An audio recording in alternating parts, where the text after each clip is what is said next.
Before we begin, listener, remember to gently tap like and subscribe so you won't miss the next story.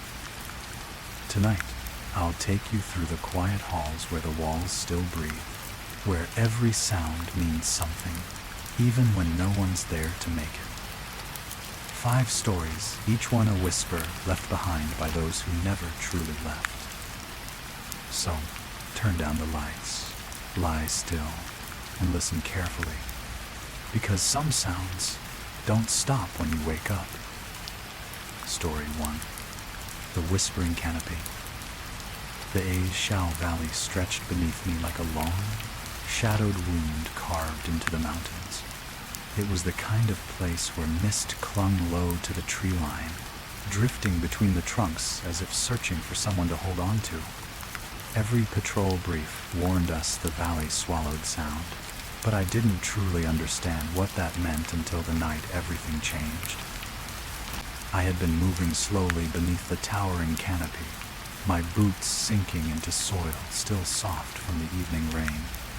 The branches above formed a tight, interlocking roof that blocked out half the sky. Even my breath felt muted in that heavy air. That was when I heard a faint vibration from somewhere high above. Not wind, not insects. Something softer, more intentional, like lips brushing together before forming a word. The sound gathered shape. Then it whispered a name. Not mine, but the name of the man lying just a few meters behind me, trying to rest. As the whisper faded, the whole valley seemed to lean closer, as though listening for my reaction. I didn't react at first. In Shao, you learn not to trust the things you hear. Sound bends strangely in that valley, at least. That's what we told ourselves whenever something didn't add up. But this felt different. The whisper had weight, intention, like a breath released directly into my ear, though it came from somewhere high above the treetops. I glanced back at Peters, the man whose name the canopy had spoken. He was still asleep, one hand resting on the stock of his rifle, chest rising in slow, shallow breaths. Nothing unusual, nothing out of place. And that, somehow, made the moment heavier. If he hadn't heard anything, then why had the trees known his name? I tried to shake off the thought. Maybe it had been a trick of exhaustion. Maybe the valley was playing with my head, the way it did with so many others. Still, I couldn't stop myself from listening harder. The forest answered with silence. Not the peaceful kind, the oppressive kind, the kind that makes your bones vibrate. Even the insects had quieted, as if waiting. I shifted my weight, and the soft rustle of my uniform felt unnaturally loud against the stillness. Then, from somewhere above, a single leaf broke loose. It spiraled down slowly, like something had brushed it aside. I watched it land at my feet. No breeze, no movement in the branches, just that one leaf. A prickle ran across my neck. Against my better judgment, I lifted my eyes toward the canopy, shapes of branches intertwined, forming dark arches overhead. I stared long enough for my vision to blur, and just when I began to lower my gaze, something shifted. Not a shape, not a shadow, a sound. A faint click, like 2 fingernails tapping together. Tap, tap. Pause. Tap. My breath caught. The taps weren't random. They almost resembled a signal, a slow pattern, repeated with careful patience. I felt the urge to call out, to wake Peters, to say something, anything that might ground me back in reality. But before I could speak, the canopy gave one more soft, deliberate click.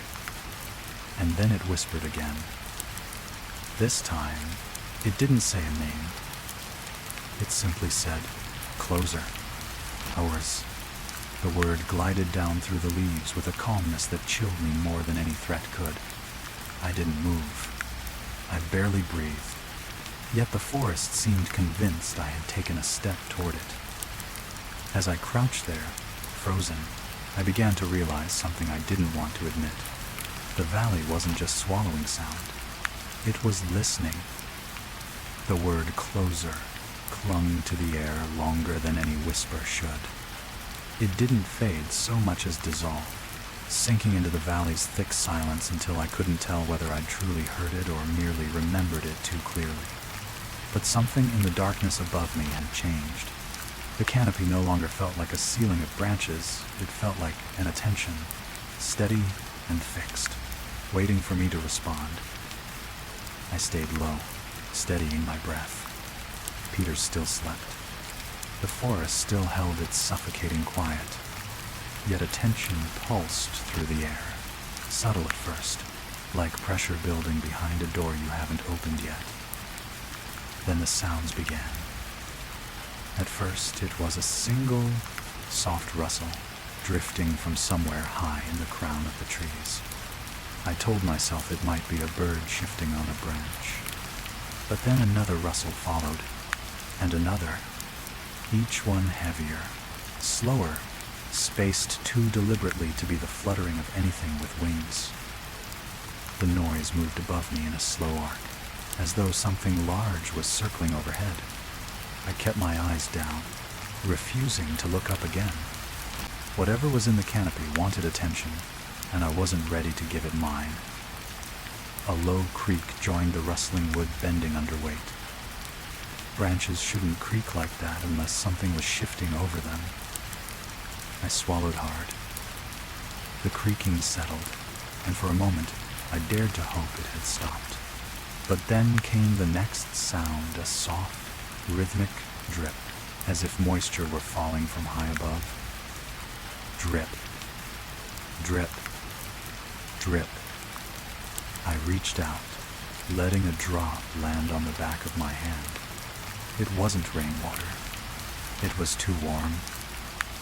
I wiped it off quickly. The air grew heavier. A faint vibration traveled through the ground, subtle enough to feel more than hear, like someone walking very slowly, very carefully, somewhere just beyond my vision. Except the rhythm didn't match footsteps on soil. It matched something else. A heartbeat. Slow, measured, close. And then the clicking returned. Not the gentle taps from before. These were sharper, firmer, like nails dragging lightly across bark. The sound crawled from tree to tree, surrounding me in a widening circle. Click, click, click. Pause. Click, click. The pattern repeated, echoing off trunks, swelling in volume with each cycle. The taps didn't sound random anymore. They sounded like counting. Not in any language I knew, just the rhythm of something keeping track of distance. Tracking me. The air in the valley shifted. A breeze spilled through the foliage for the first time that night, stirring loose leaves around my boots. But instead of relieving the tension, the movement seemed to wake the forest. Branches trembled. Vines swayed. The tapping grew louder, threading through the canopy like skeletal fingers running down a rib cage.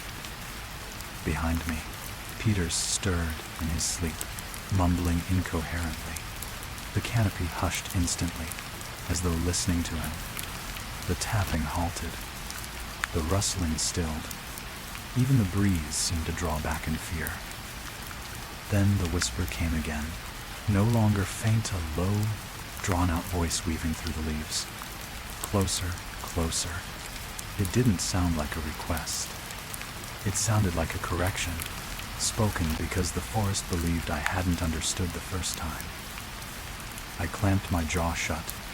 My pulse thudded painfully in my ears, but beneath it, I could hear something else, the slow shifting of weight overhead, as though a long body was easing itself from branch to branch. Each movement brought the whisper slightly lower, slightly clearer. closer. I couldn't stay still any longer. Without turning my head, I reached out toward Peters and gave his boot a gentle shake. He didn't wake. Instead, every sound in the valley stopped at once. The forest inhaled. The canopy exhaled a long, shuddering groan of wood bending under immense pressure. And then, from directly above me, a single whisper drifted down. "I'm listening." I sighed. My stomach sank. Because it wasn't speaking to Peters. It wasn't speaking to anyone else in the valley. It was speaking to me. I didn't move at first. The whisper felt too close, too precise, as if whoever, or whatever, had spoken, hovered just inches above my helmet. The urge to lift my eyes was overwhelming, a pull like gravity reversing itself, drawing my attention upward. But instinct fought back. In a show, looking at the wrong thing could unravel your nerves faster than gunfire ever could. Still crouched, I kept one hand on Peter's boot and gave it another firm shake. "Wake up," I hissed under my breath. "Please?" And nothing. His body was warm, steady, alive but unmoving. Asleep, or something uncomfortably close to asleep. The canopy didn't make a sound while I touched him. It felt like the whole forest was holding its breath, watching. Then, above me, a branch creaked. Not the earlier, subtle bend. This was deeper, heavier. Something shifting its weight directly over my position. I looked down at the soil. Tiny flecks of bark drifted down in front of me, landing softly on the earth. Whatever was up there was scraping the branches as it moved. I felt a drop hit the back of my neck warm, like the earlier ones. I froze. Another drop, then another. Something was dripping from above. I leaned back slowly, wiping my neck with trembling fingers. The liquid glistened faintly in the small patch of moonlight that pierced through the leaves. Not rain, not sap, something thicker. I rubbed my fingers together to wipe it away, and the canopy let out a long, drawn-out groan that felt almost annoyed. That sound was the breaking point. I stood, not fully upright, but high enough that my head nearly brushed the lower branches. The forest reacted instantly. The tapping resumed, this time no longer circling. It began descending. Click, click, click, click. Closer. Faster. I grabbed Peters by the shoulder, fully intending to haul him upright. His eyes snapped open, but not to look at me. He stared upward, pupils dilated so wide the iris was nearly gone. He wasn't waking. He was responding. Before I could whisper his name, the canopy answered for him. It spoke in Peter's voice, not perfectly more like a breathy imitation, as though learning the shape of his words. "Don't look." My blood ran cold. I swallowed, fighting the rising panic that clawed at my throat. The forest's weight pressed around me, the air thick enough to taste. The tapping reached the lower branches now, clearer, sharper, like claws clicking against wood. And then came the sound that changed everything, a slow, scraping slide, as though something enormous was dragging itself down the trunk nearest to me. I felt the vibrations through the ground. My hands clenched automatically around my rifle, but I didn't raise it. I knew, somehow, that pointing a weapon toward the trees would be the wrong move, the kind of mistake you only get to make once. Instead, I stepped back, guiding Peters with me, even though he moved like someone half dreaming. The scraping grew louder. The leaves ahead of us trembled, parting just slightly. Through the narrow gap, I saw movement, not a shape. Not a silhouette, but a suggestion of something long and pale shifting behind the foliage. Something that shouldn't have been able to climb. A low hum began vibrating through the valley, resonating through my ribs. It wasn't coming from a single place. It radiated from every direction at once. Peters clamped his hands over his ears, wincing. I tried to do the same, but the hum wasn't in my ears, it was inside my skull. The tapping stopped. The hum deepened. Then, from the darkness above, a voice calm, clear, impossibly close floated down. "Why do you look away?" He's nodded adieu. I didn't answer. I couldn't. My tongue felt numb. Another branch bent, lower this time. Too low. Whatever was descending was nearly at eye level. Leaves parted, revealing only darkness between them. But the darkness moved. Slowly, deliberately. Something slid from the branch, not falling, not swinging, but stretching downward, like a limb made of shadow and pale lines beneath the skin. It stopped just shy of my face. The voice whispered again, this time directly in front of me. "I'm here." I-7. The darkness shifted, as though leaning forward. A faint outline swelled into focus, long fingers, too many joints, tapering into blunt tips that clicked softly together. Click, click. The counting rhythm. The tapping. It had been its fingers. I took a step back. Peters didn't. He stared at the shape with an expression that wasn't fear, it was surrender, as if he recognized something I didn't. The fingers twitched once, then extended, reaching toward him. That broke whatever trance I'd been under. I seized Peters by the collar and yanked him backward with all the strength I had left. The movement startled the thing in the canopy. Its fingers snapped shut with a brittle, insect-like crack. The canopy roared. Not loudly, not like an animal. The sound was a surge of branches, leaves, and wood bending all at once.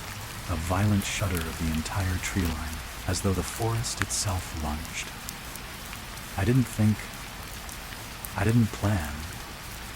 I dragged Peters into the darkness between the trees, running blindly, trying to escape whatever was forcing its way down toward us. Behind me, the canopy whispered my name. Not once, but repeatedly, rising in volume, growing eager. Hail, hail, hail, and the forest followed. Branches whipped at my face as I dragged Peters through the undergrowth, each step tearing through vines that clung like living hands. Behind us, the whispers swelled and fractured, shifting from my name to a soft, rapid murmur that echoed through the trees like distant chanting. I didn't dare look back.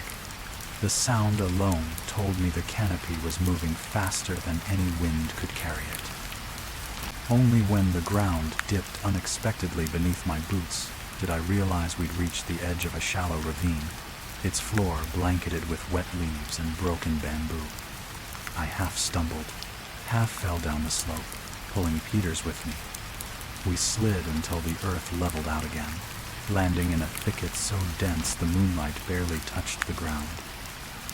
The whispers halted. Instantly. As though whatever had chased us had reached an invisible boundary it couldn't cross. For the first time since the night began, the air felt still. Not welcoming, not warm, just still, like exhaling after holding your breath too long. I lay there for several seconds, my heartbeat pounding in my throat, waiting for the next whisper. But none came. Just silence. A silence so complete it felt staged. I forced myself upright and checked Peters. His eyes were half open, unfocused, drifting vaguely from point to point as though searching for something only he could see. "Hey," I whispered, gripping his shoulder. Peters, you with me? To diaries? He blinked. Once. Twice. Slowly, awareness seeped back into his gaze, like dawn climbing over a ridge. What happened? He murmured. You heard the whispers, I said, trying to keep my voice steady. Something in the canopy was. But before I could finish, the ground beneath us trembled not violently, but faintly, like a large animal shifting far underground. The sensation pulsed through the soil, up my legs, and into my chest. Peters shivered. You feel that? That's Swither. I nodded. Then the tremor faded. The quiet that followed wasn't threatening. If anything, it felt strangely protective.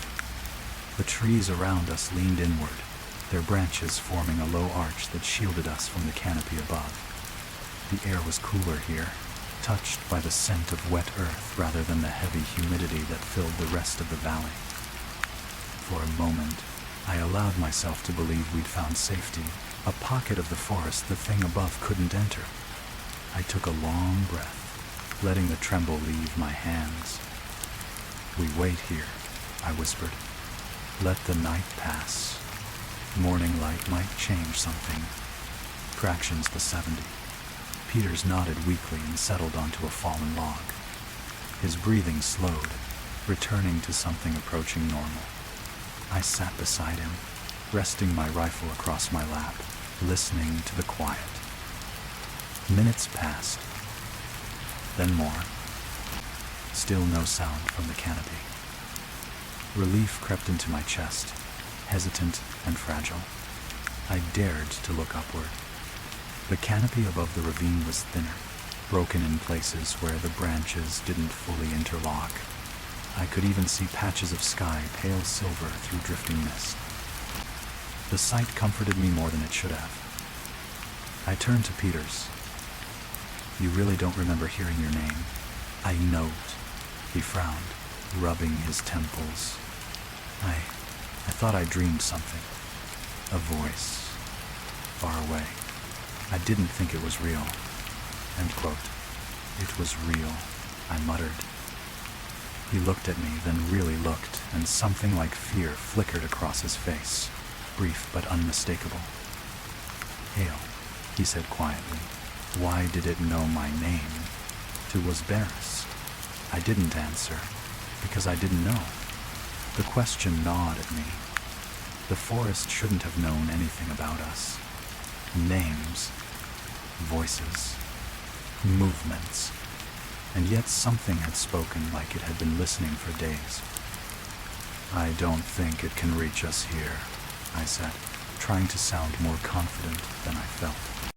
Whatever this place is, it's different. Down. Peters exhaled slowly and leaned back against the slope.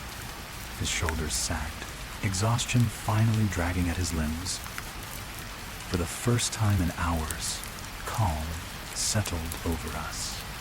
A thin breeze drifted through the ravine, rustling a few scattered leaves. Birds chirped somewhere distant, faint, but alive. Natural. A sound so ordinary it almost felt sacred. And then I noticed something. The leaves around us, the ones covering the ravine floor, were arranged in a pattern. Not random, not wind-scattered. They formed a shallow spiral, stretching outward from where Peters sat. I frowned and crouched, tracing the shape with my eyes. The spiral was made of two kinds of leaves, fresh green and brittle brown. Deliberate, placed. Hail, Peters whispered. What is it? It's... I didn't answer. Some instinct told me not to. Instead, I stepped carefully to the edge of the spiral, scanning for prints, scratches, anything that might explain how the leaves had been arranged so precisely. Then Peters spoke again, barely audible. Hail, I remember something. End quote. I turned. His expression had changed. His eyes weren't unfocused anymore. They were clear too, clear as if reflecting light that wasn't there. "I didn't dream the voice," he said. "It wasn't calling me," and described his my breath caught. Peters leaned forward slowly, the spiral of leaves rustling beneath him as though reacting to his movement. "It wasn't calling me," he repeated. Then he stared directly into my eyes. "It was calling you. Ezeri." The breeze died instantly. The ravine fell silent, and the false comfort around us shattered like brittle bark, because the ground beneath my boots was beginning to tremble again. But this time, the tremor wasn't moving away. It was rising.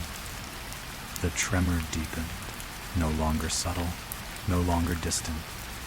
It throbbed through the soil like a heartbeat struggling to rise from beneath the earth. Loose stones rattled. Leaves shifted as though exhaling. The spiral around Peter shivered, tightening its curves, as if drawing breath. Instinct pulled me back a step. But the moment my boot touched the ground outside the spiral, the entire ravine reacted. A rush of cold air swept upward from the soil, sharp and sudden, like opening the door to a room that had been sealed for decades. The trees surrounding us trembled, their branches bowing inward as though acknowledging something ancient that had just awakened beneath their roots. Peters inhaled sharply. His eyes widened, not with fear but recognition. "Hail," he whispered. "It's underneath us. It's Sakandu." "I know." My voice cracked. "No," he shook his head slowly. "Not just underneath. It's been following you from the moment we set foot in this valley. To duck?" The trembling intensified, rolling through the ravine in steady pulses. One heavy thud, then another, each one closer than the last. My lungs tightened.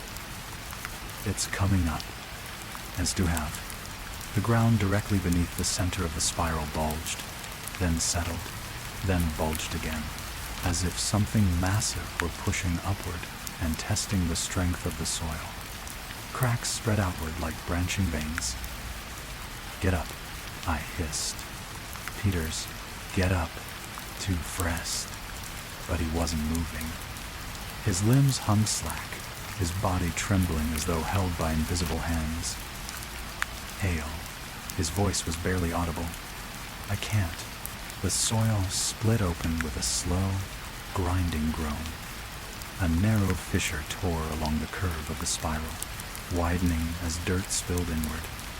Deep below, something shifted wet, heavy, patient. The forest above answered with a long, low hum. Not like wind, not like animals. This was the voice of something too large, too old, resonating through bark and leaf and root.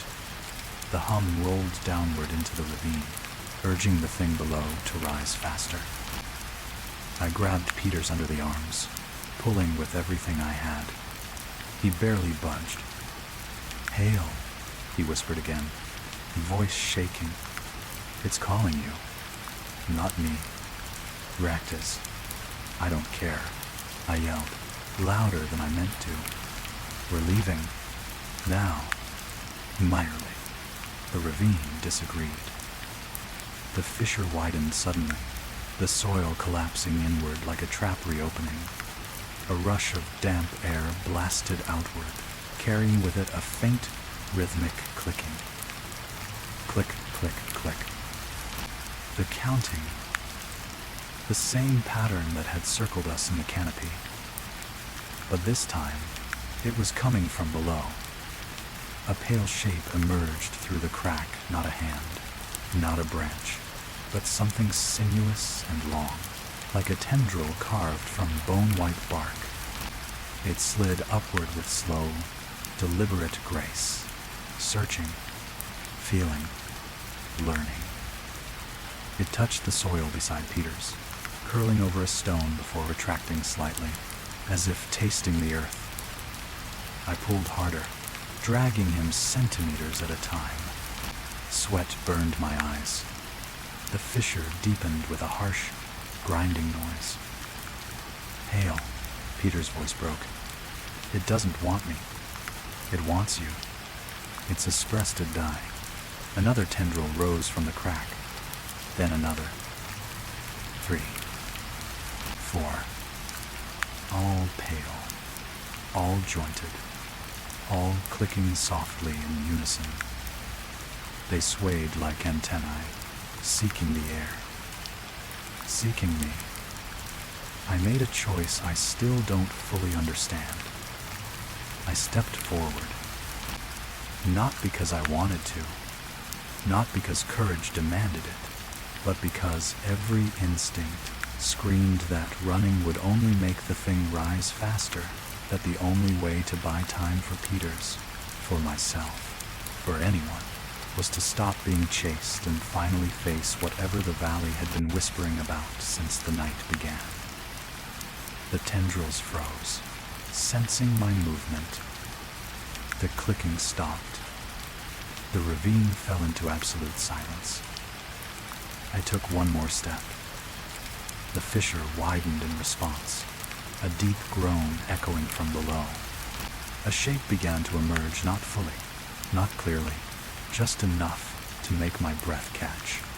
A suggestion of limbs, a contour of a face that wasn't a face, a curve of something that resembled a rib cage or perhaps roots twisted into the memory of one. The valley held its breath. Then a voice rose from the fissure, not a whisper, not an imitation, but a perfect copy of my own voice. "Hail." Hearing my name in my own tone broke something inside me. I turned, grabbed Peters with both hands, and pulled him so hard he finally gasped and kicked against the soil. His body jolted free from whatever trance had held him. Together, stumbling, slipping, we clawed our way out of the spiral. The tendrils lunged. They snapped at the air where I'd stood only seconds before, a sharp, frustrated clicking rattling through the ravine. The fissure shuddered as though the thing below was trying to push itself fully into the world. "Move," I shouted. We scrambled up the ravine wall, grabbing roots and branches, dragging ourselves upward as the soil behind us erupted in violent pulses. The hum of the canopy swelled overhead, branches thrashing like a storm with no wind. As we reached the upper ridge, something slammed against the hillside beneath us, shaking the earth. A tendril shot upward, brushing my boot as I leapt forward and rolled onto the forest floor. The canopy erupted in whispers. Closer, closer, closer. I himself. Peters and I sprinted blindly through the trees, guided only by the faint gradient of moonlight where the foliage thinned. The forest howled behind us, voices, clicks, groans, the sound of branches bending far beyond their limits. But the valley grew lighter ahead. The trees thinned. The air opened. And for the first time since the night began, the ground beneath us felt still. We burst into a clearing, a narrow ridge overlooking the far end of a chasm. Dawn hovered on the horizon, a pale wash of silver pushing against the darkness. Behind us, the whispers stopped mid-breath. Not fading. Stopped. Cut clean, as if someone had severed a rope. Peters collapsed onto the ground, shaking. "Hail," he whispered. "Is it gone?" "Ah." I stared into the trees. The canopy stood still, silent, watching, not retreating, just waiting. "No," I said softly. "It's not gone." The first sliver of sunlight touched the treetops. "And it knows my name," is really fresh. Dawn crept slowly across the ridge, pushing back the shadows inch by inch. But the light didn't bring comfort. Not really. The silence behind us felt too absolute, too careful, the kind of silence someone holds when they don't want you to know they're still listening. Peter sat with his back against a stone, eyes fixed on the tree line. His breath came shallow, controlled, as though afraid a deeper inhale might draw the forest's attention. I understood the feeling. Every leaf seemed to tremble with held breath. Every branch seemed angled toward us, waiting for the sun to rise just a little higher before deciding what it wanted to do next.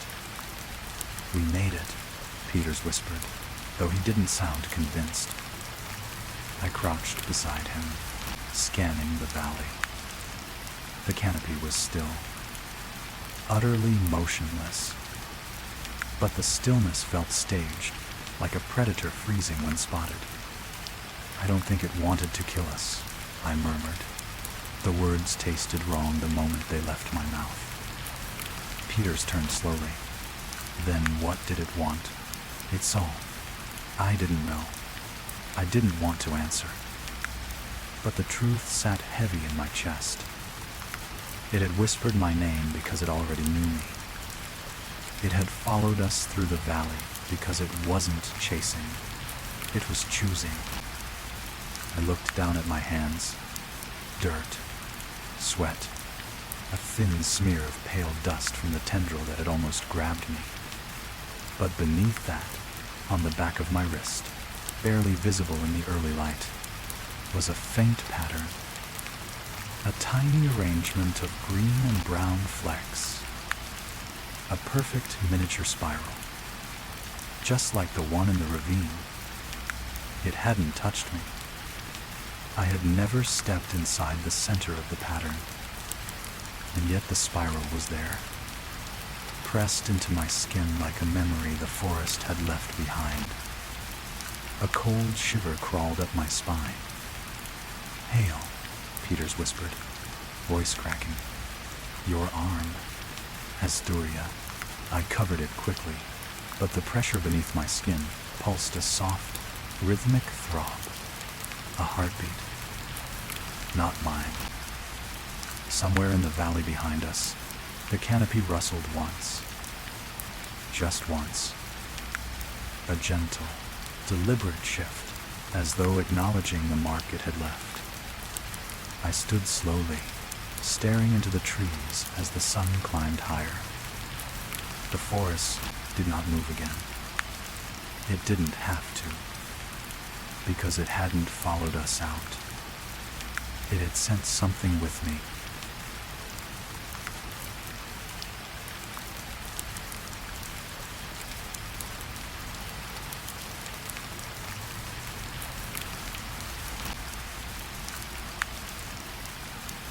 Story 2. The lantern in the empty bunker, Dock 2. It was late November, 1967, the cold season, drifting across the hills of Dak 2. I had been awake for nearly 30 hours, running supplies back and forth between positions carved into the slopes. My legs felt like they were made of soaked canvas, and each breath carried the sharp scent of smoke from fires still smoldering somewhere in the distance. Near dusk, Command told me to check an old bunker half buried under a ridge north of our position. Routine inspection, they said, though everyone knew nobody had used the place in months. I remember descending the muddy path with the dim hope that the bunker would be empty, quiet, still, a place where the world had stopped moving for a while. When I reached the entrance, the air shifted cooler, heavier, as if I had stepped into a forgotten pocket of the hillside. My torchlight barely cut through the dark. I moved slowly, boots sinking into damp soil. Then I saw it. A lantern. Old, rusted, sitting perfectly centered on the bunker floor. And lit. Not flickering like a failing flame, but steady, white, deliberate, as though someone had lit it only moments before I arrived. There were no voices, no footsteps, No signs of life. Just the lantern and a silence that felt terribly aware of me. I stayed at the entrance longer than I should have, my hand resting against the damp timber frame. Part of me wanted to believe the lantern had been left burning by our own men, maybe an engineer or scout passing through. But no one on rotation had reported using this bunker for weeks. And even if they had, lanterns didn't burn this evenly. Not after sitting for hours. Not in air this wet. I stepped inside. The temperature dropped immediately, not drastically. Just enough that my breath lingered in front of me a second longer than it should. The walls were lined with earth reinforced by thin planks, most of them warped. Old ration tins and scraps of canvas lay scattered near the corners, untouched by recent footprints. No sign of activity. No smell of kerosene. And yet the lantern kept burning. When I reached it, I crouched and ran 2 fingers along the base. The metal was warm, but only warm on one side, the side facing the far wall. I frowned and lifted the lantern slowly. The flame didn't flicker. It behaved strangely, holding itself upright as though protected by something unseen. Beneath it, the ground was bare. No indentation, no mark, no ring of soot. As if the lantern hadn't actually been resting there. As if it had been placed a heartbeat before I arrived. I turned to check the bunker entrance. Darkness framed the opening, the hillside outside swallowed by dusk. Something about the view felt wrong, too far away, like I'd descended deeper than the bunker's short ramp should have allowed. A soft sound tugged at my attention. A faint tick, like metal cooling. I lifted the lantern higher. The shadows reacted. They drew back first, shrinking subtly toward the corners, as if startled, then stretched again, slower this time, as though adjusting themselves to the new light. One shadow in the far corner held its shape longer than the others. Too long. I approached cautiously, lantern raised. The flame grew taller as I neared the corner, almost eager, its light pooling across the dirt floor with unnatural clarity. The shadow didn't dissolve. It shifted. Not like fabric, not like a crawling insect. It moved like breath, expanding subtly with a rhythm I could almost recognize. In, out, in, out. A slow, sleeping cadence. I stepped back, pulse hammering. My boot brushed against a length of rope lying half buried under dust. I hadn't noticed it earlier. I bent and pulled it free. It wasn't rope.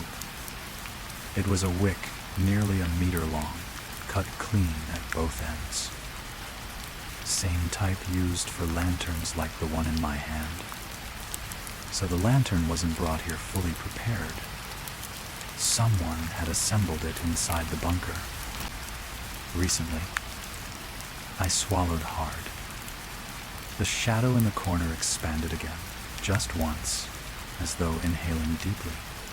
The lantern flame responded with a sharp tremble, its light stretching toward the corner like a drawn breath. Then, from somewhere behind me, deeper in the bunker where no corridor should have existed, a soft metallic clink echoed the unmistakable sound of glass tapping glass.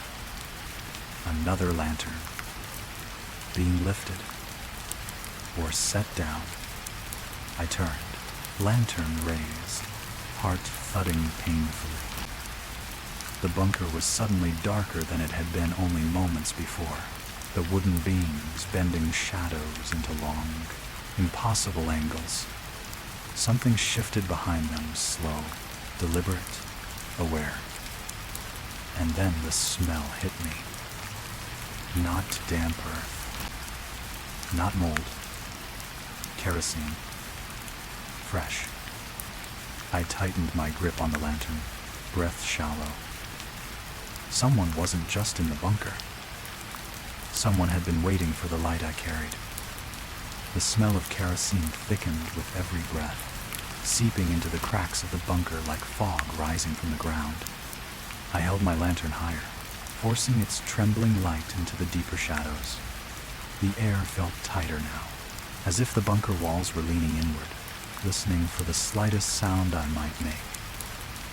Then the noise returned. A clink sharper this time, echoing faintly through the earth-packed corridor behind me. There shouldn't have been a corridor at all. The bunker was supposed to be a single room, reinforced and left to rot. But the sound had traveled with a depth that suggested space or a hollow somewhere beyond the wall. I stepped backward instinctively, boots scraping against the dirt floor.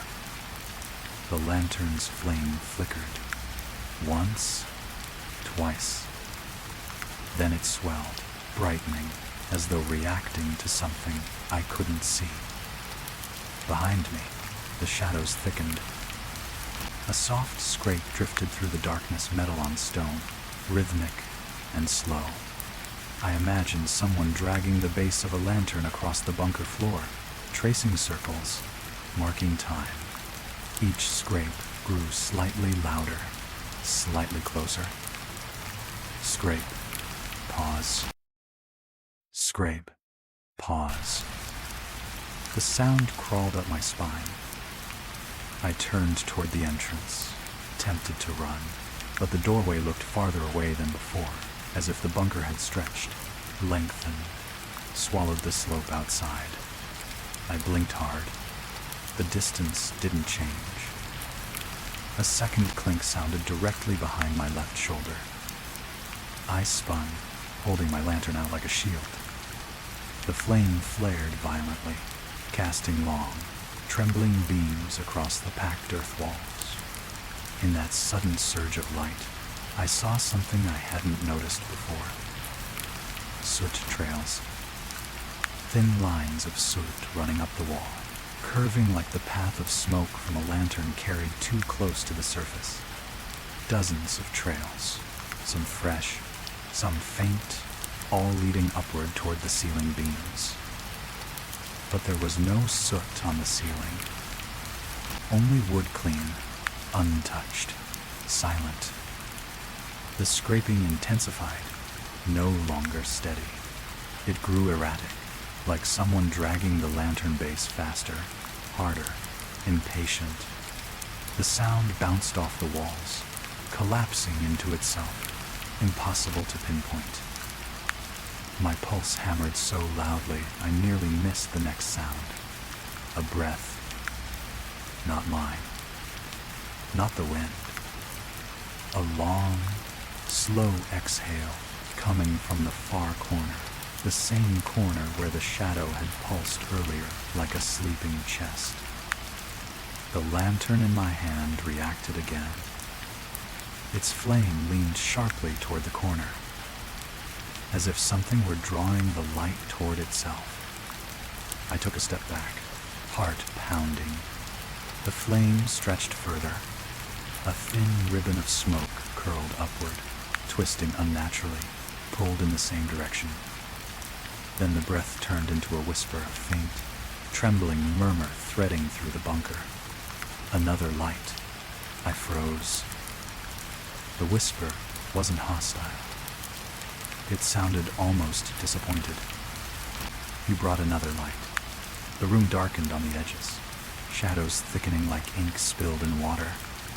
My lantern guttered, flame shrinking, as though smothered by invisible hands. Panic clawed at my throat. No, I muttered. Stay lit, stay lit.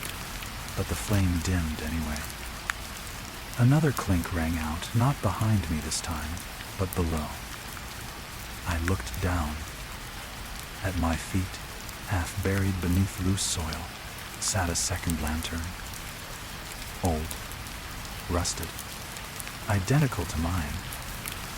And its glass was vibrating, trembling softly, as though something inside it was tapping. I stepped away from it quickly, but the lantern in my hand flickered in response, flame shrinking to the size of a match head.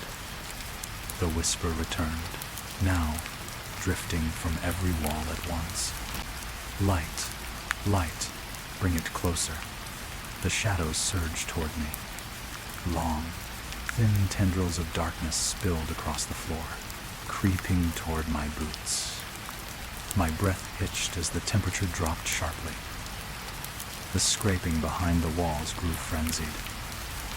The hidden lantern, wherever it was, clinked rapidly, as if shaken by unseen hands.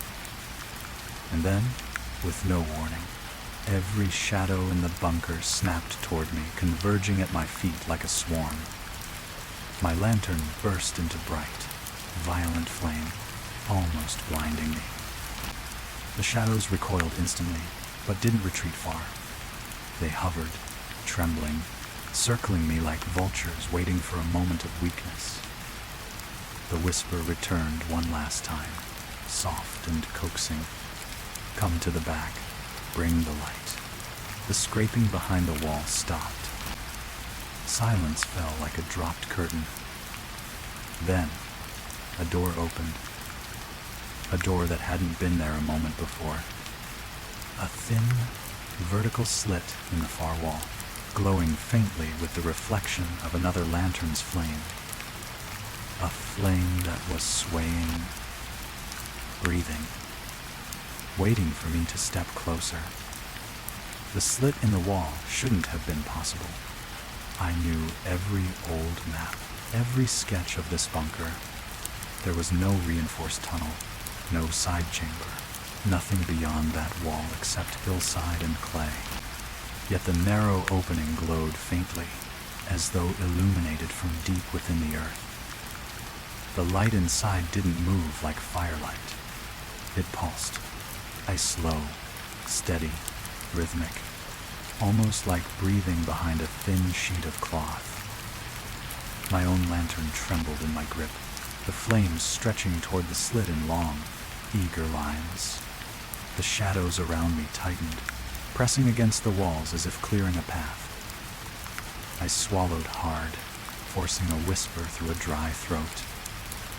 "Who's in there?" as what had crossed a dry. The bunker exhaled. A long, low sigh drifted from the opening, carrying the faint scent of kerosene.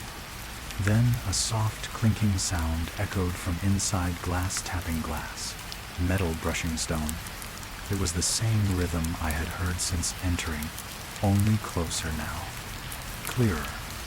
No longer echoing through the walls, but whispering directly into the open space. Clink, clink, clink. A beckoning. I stepped forward slowly, my boots sinking into the loose earth. The closer I came to the slit, the more the air seemed to thicken, as if pushing back against me in gentle, deliberate pulses. The bunker was breathing again. With each inhale, the lantern in my hand tilted slightly forward. With each exhale, the shadows at my feet seemed to swell. When I reached arm's length from the slit, the flame in my lantern surged once, then froze perfectly still, as though captured inside invisible glass. A whisper seeped through the opening. Barely a voice, more like breath-shaping words it had forgotten how to say. Put it down. I stared at the slit. The flame pulsed in response. Put the light down. The tone wasn't threatening. It was pleading. I shook my head slowly. No, not until I know who's in there. I am. The flame wavered. The whisper shifted. You're late. My throat tightened. Late for what? End quote. Silence. A long, humming silence that made the air vibrate. Then a shape moved behind the slit. Not a person. Not clearly. More like something holding a lantern, a silhouette bent slightly forward, as though waiting in the glow of its own flame. The edges of the shape blurred, too stretched, reformed, as though it couldn't hold a single outline for long. The lantern it held or seemed to hold swung gently, casting a thin, golden line across the inside of the doorway. "Bring your light," the whisper breathed, "so I can see." My heartbeat slammed against my ribs. For a moment, I almost believed it that someone was trapped inside, that they needed the light to find their way out. But then, the scraping returned. Not behind me. Inside the wall, a slow drag of metal across stone, circling, marking, tracing something. I leaned forward, lantern raised. "Show me your hands," I said. The silhouette shifted, but instead of lifting hands, it leaned closer to the slit. The lantern light behind it swelled, illuminating a hint of shape. Not a face, not features, just two pale arcs, curved like ribs pressed against cloth. My stomach tightened. "Show me," it echoed. The words were wrong. They weren't answering me. They were repeating me, testing the sound of my voice, tasting it, trying it on like clothing. I stepped back. The walls reacted instantly, shadows tightening, pressing me forward again, like a herd directing me toward the slit. The lantern in my hand jerked upward, flame bending toward the opening as though caught by gravity. The whisper drifted one last time through the slit. "You brought the wrong light."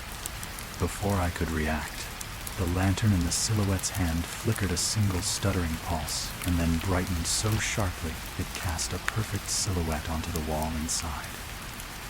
It wasn't holding the lantern. It was attached to it. Long, thin shapes, bone-like, jointed, stretched from the lantern's handle into the darkness of its form. The lantern wasn't being carried. It was part of whatever stood behind the wall. My breath hitched. A jolt of cold ran through my spine. I turned to run. The bunker reacted first. The shadows surged. The door slit flared, and the breathing in the earth roared upward as though the hillside itself were waking. Behind me, something scraped violently along the hidden chamber floor, rushing toward the slit. Rushing toward me. I didn't wait. I threw myself toward the entrance. Lantern clutched tight, stumbling as the earth heaved under my boots. The shadows clawed at my legs. The air pulsed in furious bursts, and the whisper that followed me wasn't human anymore. "Don't leave the light." I lunged into the open air of the hillside just as something struck the inside wall of the bunker with a blunt, bone-deep thud. The lantern flame in my hand snapped upward, burning white. Behind me, the slit slammed shut without a sound. I didn't look back. Not yet. Outside, the air felt almost painfully fresh. The cool night rushed against my face, clearing the bunker's heavy kerosene scent from my lungs. I stopped a few meters from the entrance, leaning a hand on the damp hillside, trying to steady my breathing. The lantern in my grip had stopped trembling. Its flame had settled into a calm, steady burn, the same unnervingly perfect flame I'd seen when I first entered the bunker. That, more than anything, made me uneasy. I finally forced myself to look back.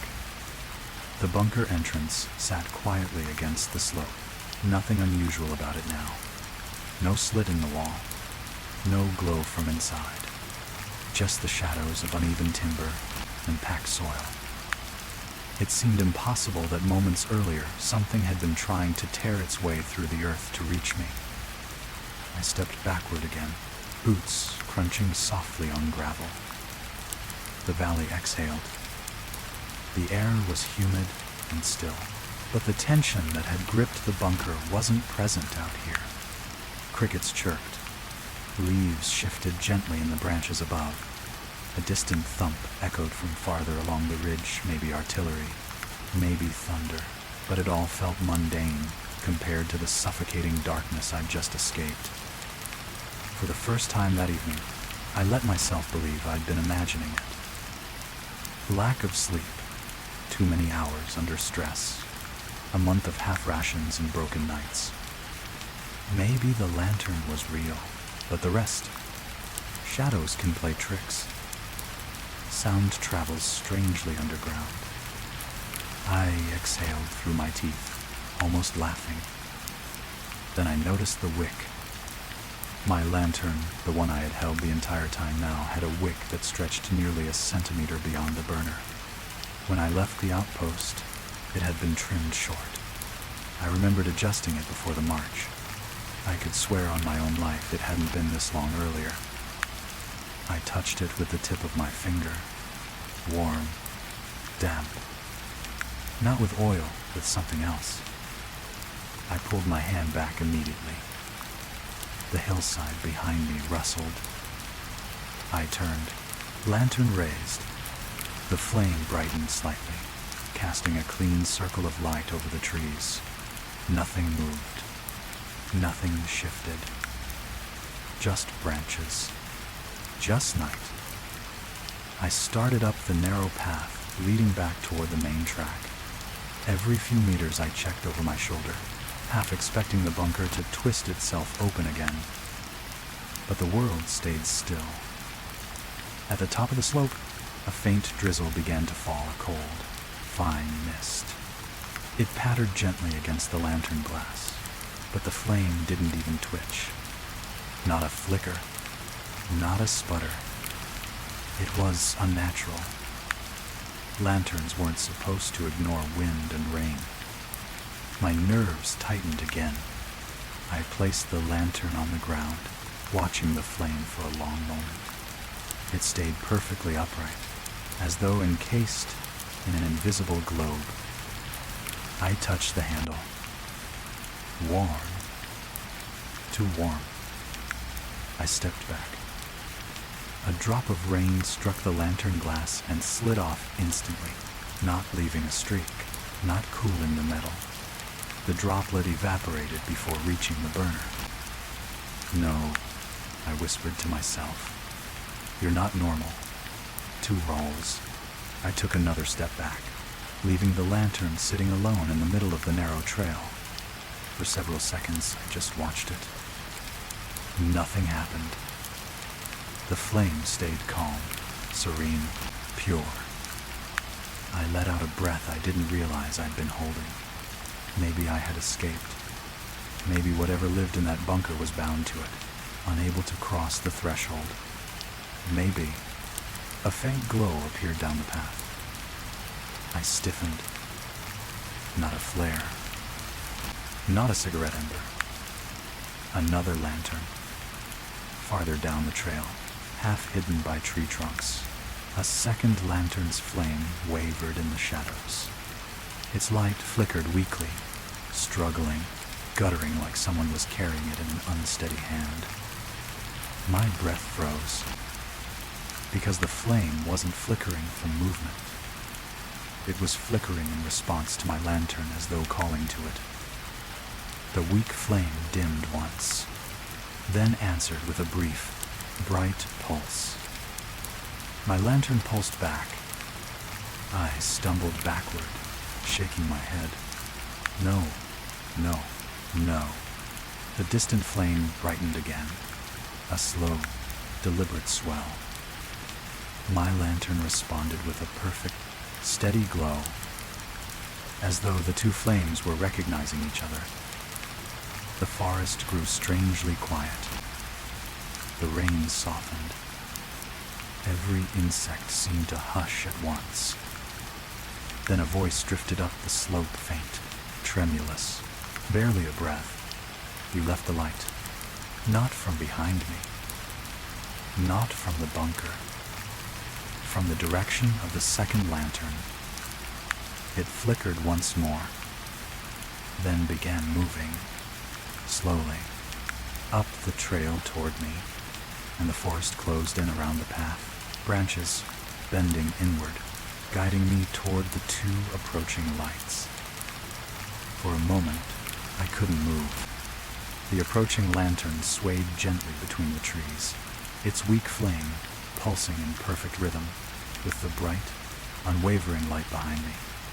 The forest seemed to fold inward, branches knitting themselves into a narrow corridor of shadow, guiding the two flames toward each other and pinning me between them.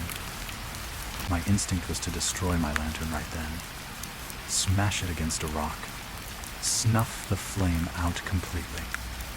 But the thought died quickly, crushed beneath a sudden pressure in the air, a thick, invisible weight settling around my ribs. It tightened slowly, warningly, as though the forest itself were holding its breath, waiting to see if I would dare. I stepped back. The flame in my lantern brightened. The approaching lantern answered with a faint shiver.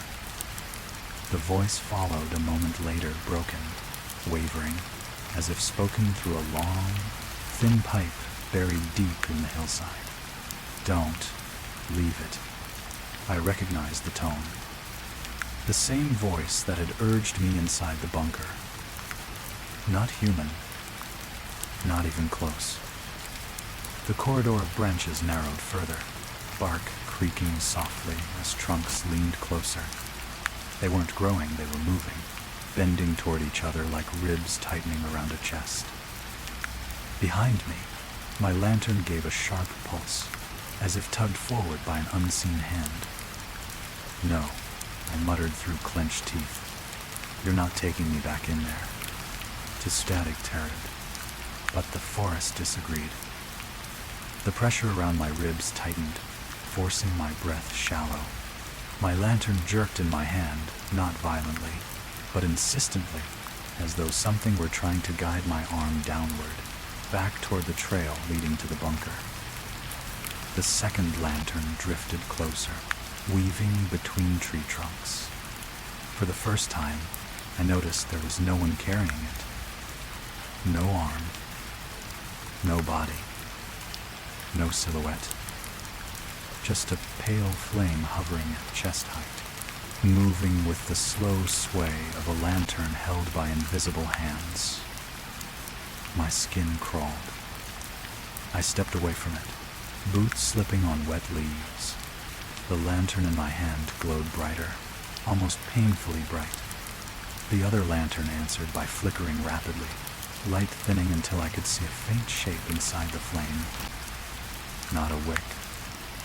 A jointed stem, like the one I'd seen attached to the lantern in the hidden chamber. The shadows around the flame rippled, rising into the outline of a thin, angular limb curled inside the light waiting. "No," I whispered. "No, no, no." And spectrally, I turned and ran. The corridor of trees constricted instantly. Branches whipped across my shoulders. Vines tightened around my boots. The earth heaved once beneath me, threatening to swallow my step. But I forced myself forward, pushing through the narrowing gap, lantern swinging wildly in my hand. Its flame didn't dim. It didn't even flicker. It only grew brighter. Behind me, the second lantern surged forward with a sudden burst of speed, impossibly fast, closing the distance in seconds. Its flame hissed, elongated, reaching out like a grasping hand. The forest roared. Branches snapped. Roots tore. The soil buckled and heaved as though something enormous was tunneling just beneath the surface, keeping pace with me. "Keep moving," I shouted at myself, breath tearing from my lungs. I burst through a wall of hanging vines and stumbled into a shallow gully. Mud splashed up my legs. The lantern jerked violently in my hand, not from movement, but from resistance. It was being pulled backward. No, I tightened my grip, knuckles whitening around the metal handle. The second lantern drifted through the vines behind me, unhindered by the brush, its flame stretching outward, reaching for mine like two magnets, fighting distance. Then the ground beneath my boots collapsed.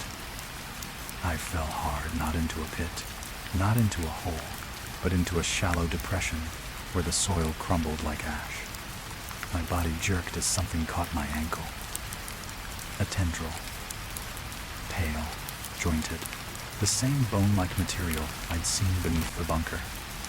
It snaked up my boot, tightening with cold precision. Another shot upward beside it, curling around my calf. Pain lanced through my leg. I kicked, struggling wildly. The second lantern dropped into the gully with a soft thud, and its flames snapped upward, elongating into a thin, claw-like arc. My lantern responded, flaring with a brilliant white glow that scorched my vision. The two flames leaned toward each other, drawn by a force I could feel in my teeth. No, I twisted, planting my free foot against the gully wall. You're not taking me. How aside. The tendrils tightened, but something unexpected happened. The flame in my lantern suddenly contracted, shrinking just enough that the pull between the two lights faltered. Then it burst outward again, violently, like a breath forced through clenched teeth. A shockwave of heat rippled through the gully, just strong enough to jerk the second lantern off its hovering path. Its flame wavered, then shuddered. The tendrils on my legs slackened for a fraction of a second, just enough. I tore free, dragging myself up the slope of the gully, fingers clawing into mud. Behind me, the second lantern flickered furiously, its flames stuttering in confusion, swelling, collapsing, swelling again. The tendrils inside it twisted, searching, reaching, failing. I crawled out of the depression, stumbling to my feet and sprinting toward the tree line where the forest thinned into open terrain. The second lantern lunged upward in a final, furious burst. But the moment I crossed into the clearing, it stopped, frozen midair. Its flame shrank to a point, then collapsed inward like a dying star. The lantern dropped to the ground with a dull metallic thump. The tendrils vanished into dust.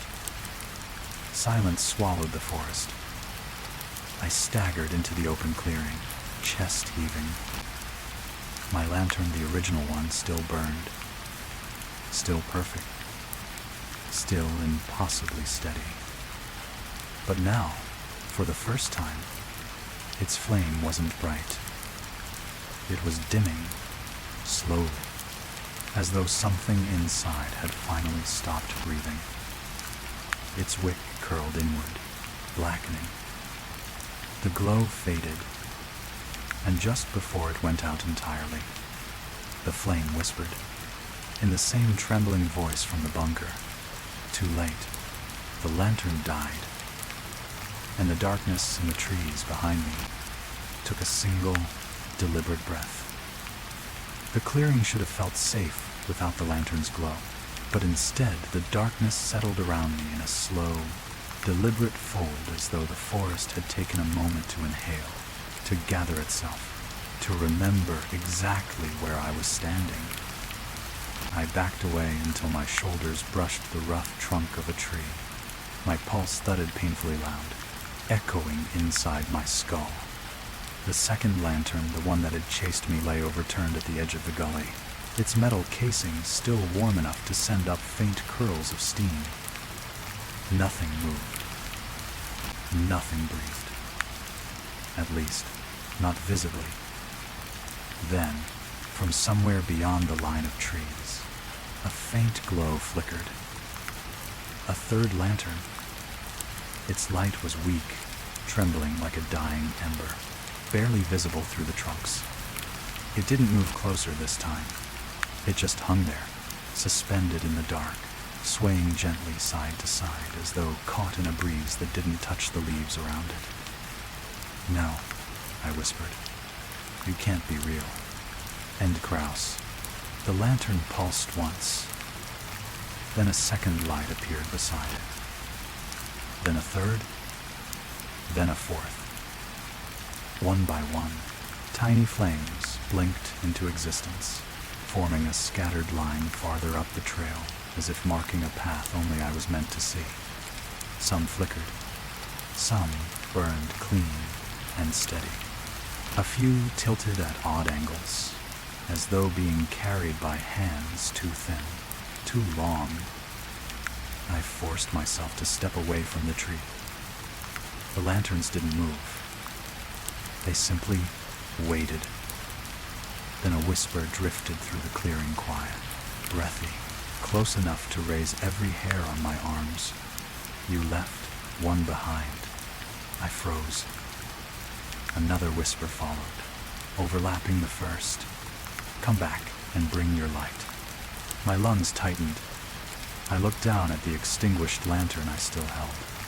The flame was gone, but the metal remained warm, pulsing faintly, like a dying heartbeat trying to match a rhythm it no longer remembered. The lanterns in the trees all brightened at once. Not violently, but in recognition, as though they sensed their missing piece. Then the final whisper came, drifting from behind me, from the direction of the bunker I'd escaped. We're not finished. I turned slowly. At the edge of the clearing, half hidden in shadow, stood a figure. Not tall, not misshapen, just human-shaped, holding a lantern. My lantern. But the flame inside it wasn't dead. It was smiling.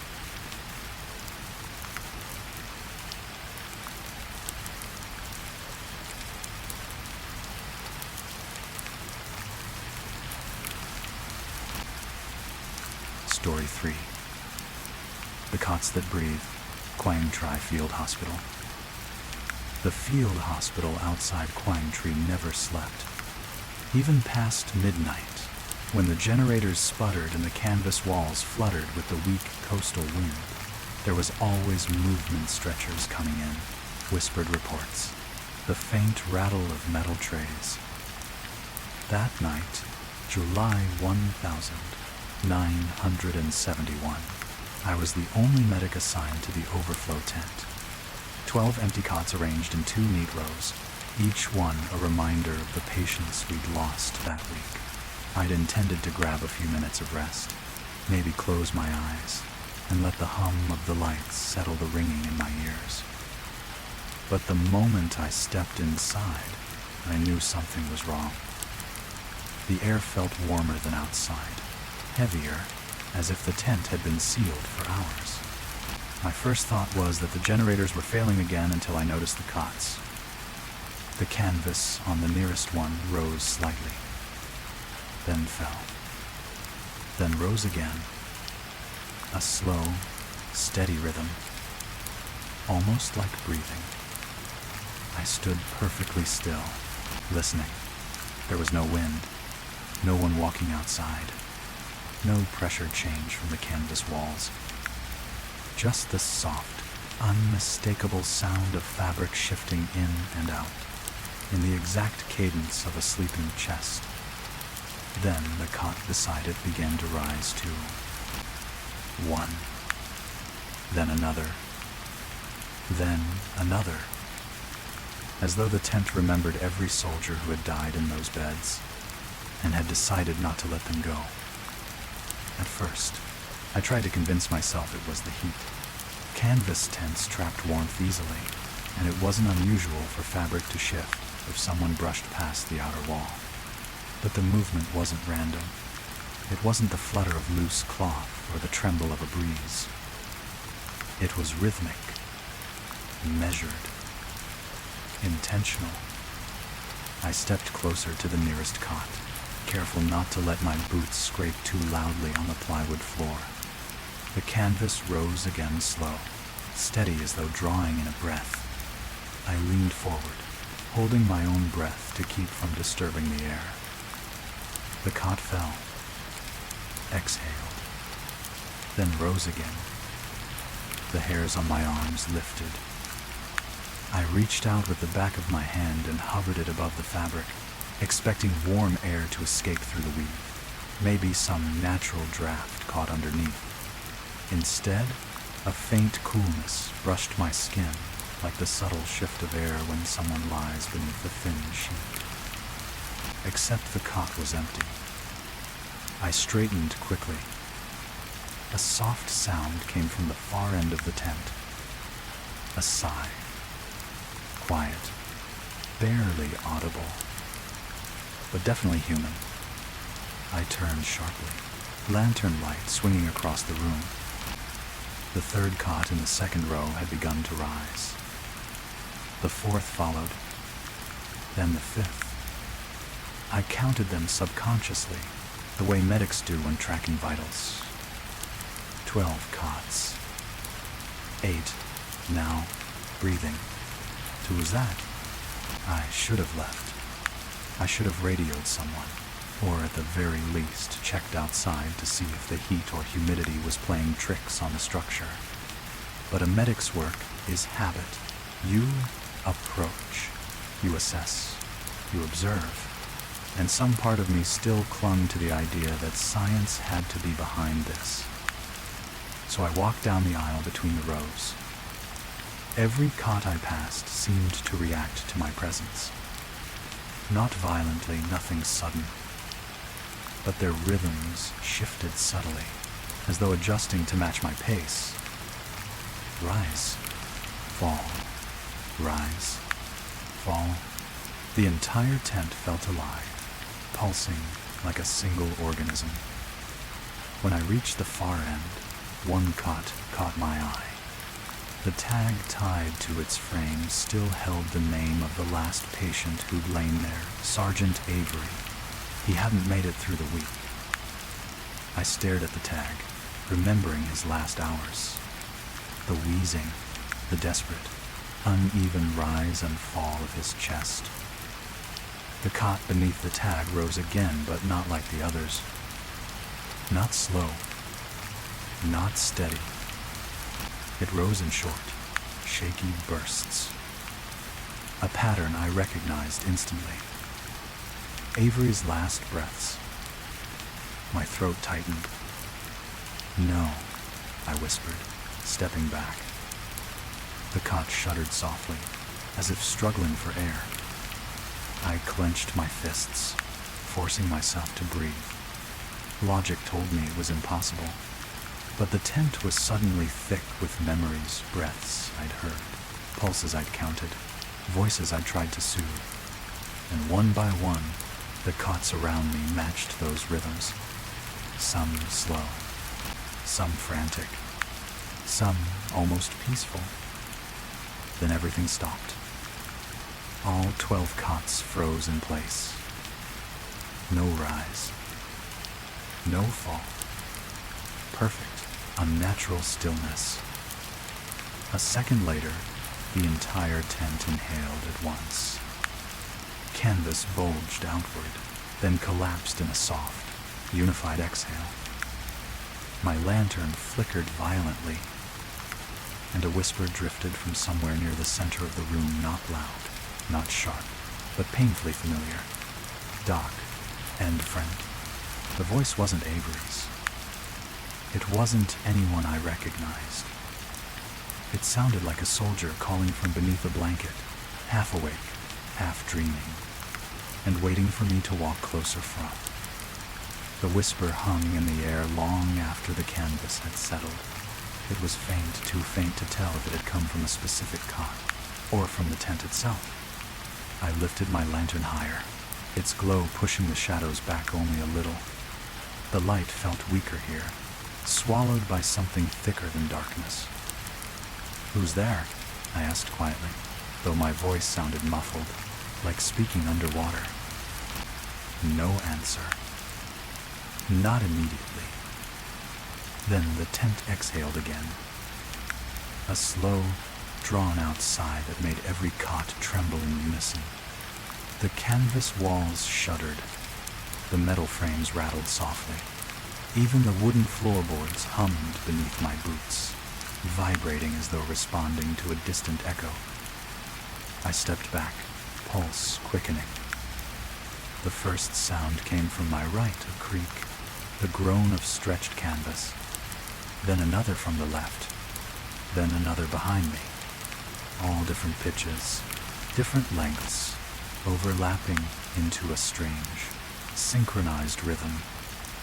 Creak, groan, creak, groan. It was almost like listening to lungs expanding from opposite sides of the tent. I moved down the aisle slowly, trying to keep my footsteps silent. The lantern's flame fluttered with every shift in the air. For the first time since arriving, I wished there were other medics nearby, someone awake to confirm what I was seeing, hearing, feeling. But I was alone. The second sound came next. A flutter beneath the canvas of a cot, soft and fast, like fingers brushing cloth. I leaned closer. The fabric pulsed, then dipped, then rose again too fast to be normal breathing. It reminded me of a heartbeat. Erratic, panicked. A cot on the opposite row answered with a slow, heavy rise, the breath of someone sedated, slipping in and out of consciousness. Another beat, another rhythm, another memory. Avery's cot resumed its trembling rise and fall, but now the pattern matched the final minute of his breathing, that desperate, shallow cadence I had counted while pressing my hand against his chest, willing him to stay. My throat tightened. The air thickened. Across the tent, something thumped. Not loudly, just a single, dull impact, the kind a body makes when shifting slightly on a bed. My lantern wavered violently. I whipped toward the sound. The cot at the far corner had dipped suddenly, as though something had settled onto it. The fabric stretched downward, then slowly rose again. Rise, fall, rise. A shadow formed beneath the canvas, faint but unmistakable, the suggestion of a shape lying still. "No," I whispered. "No one's in here. It's just me. I'm so..." But the cot didn't agree. It inhaled. Deeply. Slowly. The whisper followed, drifting across the tent like breath blown through a long corridor. "Doc, you left me." I stepped back so quickly I nearly tripped. "Who said that?" "Izar." A gust of warm air pressed against my face, as if someone had exhaled from inches away. "Don't leave again." The cots began to move faster now, some rising sharply, others shuddering uncontrollably. The entire tent became a symphony of breath, wheezing gasps, shallow inhales, faint rattles, gentle sighs. Every sound I'd ever heard from dying soldiers filled the air at once, overlapping until I couldn't distinguish one from another. And then a third sound joined them, a low, rhythmic thump, coming from beneath the floorboards. The wooden planks trembled under my boots, as though something huge and heavy was knocking from below. Thump, thump, thump. Slower than a heartbeat. More intentional. My lantern dimmed. Something brushed past my ankle, no wind, no animal. Just a shift in air pressure. I stumbled backward into the center of the tent, surrounded by rising, falling cots. Canvas bulged inward from one side, as though pressed by a hand. A second hand pressed from the opposite side. Then a third. Then a fourth. Fingers, or the memory of fingers, dragging slowly across the fabric. The lantern in my grip suddenly flared, its light shooting upward like a panic cry. The cots froze instantly, fabric held in suspended breath. Then, one by one, They turned toward me. Not physically, just their breaths. Every rise and fall synchronized. Every inhalation aimed in my direction. Every exhalation drawn through teeth I couldn't see. The tent inhaled. My lantern snapped, its flame bending toward the center of the room, the same direction all the cots were now breathing. To ride, something under the floorboards thumped again, harder this time. Dust fell from the beams. The canvas rattled. The air shivered. Then from the cot nearest to me a voice rasped out, "Doc, come closer." And the next breath it took was my name. For a moment, I couldn't move. Hearing my own name rising from an empty cot felt like having the air punched out of me. The voice wasn't loud, if anything. It was painfully soft, as though whispered through a mouth that barely remembered how to shape words. But it carried weight, recognition, intention. I lifted my lantern slightly. Its glow wavered, flickering from gold to a strained, thin blue before steadying again. The cots nearest to me responded at once. Their breath patterns shifted, rising faster, exhaling longer, as though drawing strength from the light. "Who's there?" My voice broke on the last word. The cot that had spoken dipped sharply, the fabric tightening downward as if something had pressed its weight onto the frame. "Doc, you left me." It came again. Clearer. More certain. But the voice didn't belong to Avery, nor Davis, nor the dozens of men whose last breaths I had counted under these same canvas walls. No, this voice was wrong. This voice was a blending of too many. A composite of every bedside whisper a medic hears at the end of a long night. A voice made from memory. I forced myself one step closer. The cot rose, then fell, then rose again. The breath pattern was different this time, not Avery's, not anyone's. It sounded like someone trying to mimic a human inhale but forgetting how slow lungs actually were. The rise came too high, the fall too sharp, the timing too precise. Like the cot wasn't breathing. It was learning. My stomach tightened. "Tell me your name," I said, using the tone medics use to coax a delirious soldier back to awareness. Silence. Then a faint rustle behind me. I turned quickly. A cot to my left shuddered violently, as if a body had just convulsed on top of it. The metal frame banged once against the floorboards. The canvas dipped deep, then rose in a single, sharp inhale. "Doc, help." My lantern jerked toward that direction, pulled by some subtle pressure in the air. I tightened my grip, forcing it steady. The cot settled again, canvas trembling as the breath weakened into a faint rasp. That rasp shifted into a low, broken chuckle, breathy, dragging, empty. I stepped back. All around me, the cots began to respond, their breaths aligning slowly into a new pattern. Not memory this time. Not imitation. Coordination. 12 cots inhaled at once. Held the breath. Then exhaled together a single, enormous sigh that blew across my face like wind from a deep cavern. The lantern dimmed. The canvas walls bowed inward. The air itself thickened, pressing me toward the center of the room. "Stop," I said, raising a hand instinctively. "Stay where you are."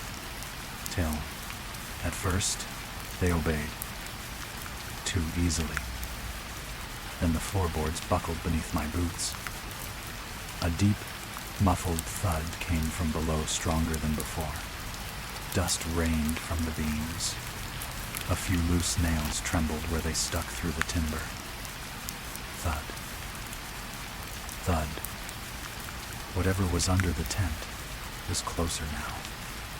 The cot that had spoken my name dipped once more, deeper than any natural breath. The canvas stretched downward, curving around an unseen weight, tightening as though shaped by a chest expanding beneath it. Then the center rose slowly, pushing upward taller than before. Too tall, as if something inside had taken a much deeper breath, as if lungs that didn't belong here were swelling beneath the fabric. The whisper returned, but now it wasn't a voice. It was a chorus. Doc, Doc, come closer. We're still here. The breaths aligned again. 12 cots rising together, holding, waiting. I backed step by step until the tent wall pressed against my shoulders. The canvas immediately responded, tightening behind me like a hand pushing forward. The fabric molded around my back, nudging me toward the center of the room. Panic cut through my gut. I shoved off the wall, stumbling toward the aisle, but the cots shifted, all of them, angling their frames toward me with an almost mechanical precision. The cot nearest me dipped sharply, as if bowing. Then it sat up. Not fully, the frame didn't move, but the canvas rose into the shape of a torso. A chest, shoulders, the outline of a head beneath thin, trembling cloth. I froze. The shape inside inhaled. The fabric pulled tight over an invisible throat. Then, in a soft, rattling exhale, the cot leaned toward me. You never said goodbye. I stumbled backward, lantern shaking violently in my grip. My heel hit another cot. The canvas beneath it rose instantly, pushing against my leg like a hand reaching to pull me down. 12 cots inhaled in unison. The floor thudded. The canvas walls strained. A final whisper drifted through the tent, a whisper spoken through every cot at once, layered, overlapping, impossible to escape. Doc, you came back. I didn't remember dropping to my knees, but suddenly I was there, breath shaking, lantern trembling in my grip as the cots leaned toward me like rows of sleepers, stirring at the sound of their own names. The canvas shapes held their posture for a moment longer, torsos rising, invisible shoulders rounding forward before sinking slowly back into their flat forms. One by one, they lay still again. The tent exhaled. A long, slow release of tension. The floor beneath me stopped trembling. The canvas walls slackened. For the first time since stepping inside, the air felt lighter. I forced myself to breathe, to steady my pulse, to think like a medic again instead of prey cornered by something that didn't belong to the living. I had to move. I had to leave the tent and bring someone back, anyone, to prove what I'd seen, or at least keep me from losing my mind. I stood slowly, half expecting the cots to rise with me. They didn't. Instead, the tent felt almost normal. The cot closest to me looked harmless fabric slightly stretched from its unnatural movements, but otherwise just a bed frame. No breath, no tremble, no presence. I took a cautious step toward the entrance. Nothing stirred. Another step. Still nothing. Relief washed over me in a slow, trembling wave. The lantern flame steadied, finally burning the clean yellow it should have had all along. All right, I whispered, more to my own nerves than anything else. It's over. Whatever that was, it's over. Two backs and I reached the tent flap and lifted a corner. A thin slice of night air spilled and cool, natural, blessedly empty. Crickets chirped. Distant thunder rolled across the low hills east of the base. Everything sounded right again. Behind me, the cot stayed quiet. I stepped outside. The breeze hit me like a jolt of clarity. I hadn't realized how hot the tent had become until the cool air brushed my face, clearing the fog from my lungs. I moved several paces away from the entrance, letting my shoulders relax, letting myself believe I had escaped the worst of it. Then I heard footsteps. Light. Measured. Behind me, inside the tent. I spun, lantern raised. The tent flap hung open. No silhouette. No movement. But the footsteps, they had sounded unmistakably real. I swallowed and called out, "Hello, anyone inside?" It would not Astartes. Silence. I stepped closer, peering through the flap. The lantern light spilled across the rows of cots, casting long shadows against the canvas walls. Everything was still. Perfectly still. I forced myself to listen carefully, not for breathing now, but for the unnatural rhythms I'd learned to recognize. The thud under the floor, the simultaneous rise and fall, the whisper of canvas stretching. Nothing. A second wave of relief, stronger this time, washed through me. The cots weren't breathing. The tent wasn't tightening around me. Whatever force had animated the room seemed to have sunk back into whatever memory it crawled out from. Maybe it was tied to the heat. The generators. My exhaustion. I lowered my lantern slightly. Then I noticed something I hadn't seen before. One cot, the same one that had first spoken my name, had shifted position. Only a few inches, but enough that its frame no longer aligned perfectly with the rest. My breath itched. Did you move?" I whispered, the question absurd even as it left my mouth. No response. I stepped inside again, only far enough that the lantern's glow reached the frame. It didn't move. Didn't rise. Didn't fall. But the canvas looked stretched, as though something had pressed up from underneath and held its shape for too long. My fingers trembled as I reached out and touched the fabric. It was ice cold. I pulled my hand back quickly and stumbled toward the exit, but a voice stopped me at the threshold. "Doc." It was barely audible, barely breath. But it didn't come from the cots. It came from outside the tent, somewhere near the path leading back to the main compound. I froze. "Doc, you forgot someone." The lantern dimmed slightly in my hand. I turned slowly, terrified of what I might see toward the dark path stretching between the tents. At first, I saw nothing. Then a shape appeared. Someone sitting on the ground, leaning against a stack of empty supply crates. Their posture looked familiar: slumped shoulders, head tilted forward, arms hanging loosely at their sides. A patient. One I didn't remember admitting. One who shouldn't have been outside alone at this hour. One who shouldn't have been able to sit up after the condition they were in. The lantern flame flinched. The figure lifted its head. "You always come back, don't you, Doc?" it whispered. And its chest, sunken, broken, wrong, began to rise.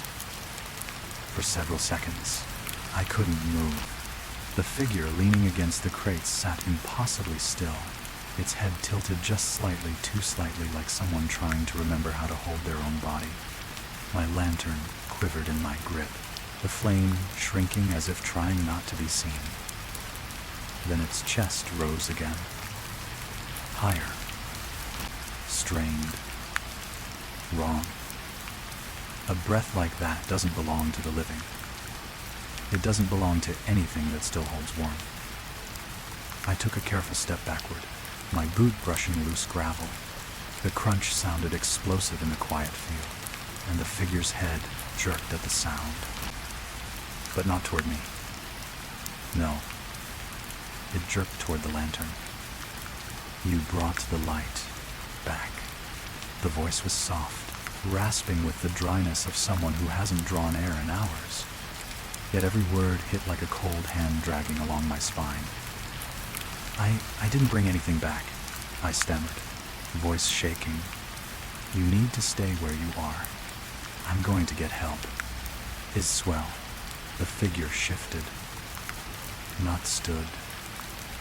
Just shifted. Its torso sliding upright with a limp, unnatural grace. Like its bones weren't connected the way they should be. The faint glow of my lantern reached its face, and my breath stopped. The features were a collapsing mixture of familiarity and impossibility. Not Avery. Not Davis. Not anyone I had treated. Instead, it looked like a mosaic of the dying cheeks hollowed by fever, eyes too wide from shock, lips cracked the way they get when breathing becomes a battle. But the worst part, its mouth wasn't moving. The whisper came from its chest, from the breath rising underneath skin that no longer looked like it belonged to anything alive. Doc, you promised. My knees weakened. I didn't promise you anything, I whispered. The figure tilted its head. Slow. Curious. Like a dog hearing an unfamiliar sound. But remember. It placed its hands on the ground. The fingers bent wrong. Too many joints bending the wrong way. And as the palms touched the dirt, the plywood beneath the tent behind me thumped a deep, answering pulse. The cots inside inhaled sharply. All 12. A single, unified breath. No, I breathed. Stay away from me. Isis. I took several steps back, but the figure crawled forward, not dragging itself, not stumbling, but moving with a horrible smoothness, as if pulled by the rhythm of its own breath. Thump, thump. The floor inside the tent answered again. Every cot exhaled. The lantern in my hand flared painfully bright. The figure hissed and flinched, its chest shuddering like the fabric of a cot, dipping under sudden weight. I realized something then. It wasn't reacting to me. It wasn't reacting to my voice. It was reacting to my lantern. Too bright, it rasped. I tightened my grip. You can't come any closer, I warned. The figure froze. Its chest rose and fell rapidly like panic, like something struggling to stay formed. Then it inhaled sharply, and the breath dragged the air around us downward, as if the world were collapsing into its lungs. From inside the tent, the cots answered. Rise, fall, matching its lungs, matching its hunger. The figure lifted its head again. Help us breathe. The voice wasn't alone anymore. 12 layered whispers tangled inside it. My heart hammered. No, I'm done with you. I'm done with all of you. And Dwayne. Doors twiddle. The figure shuddered violently, its outline blurring at the edges like smoke fighting to stay in shape. The lantern's flame sharpened, casting a brutal glare directly onto its face. The skin rippled, then split. Not blood, no gore, just fabric-thin layers, folding back like canvas, collapsing.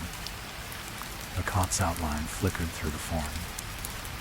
For a moment it wasn't a person at all, but the shape of a bed pulling itself upright, breathing through a memory that wasn't its own. Doc, it said again. Don't leave.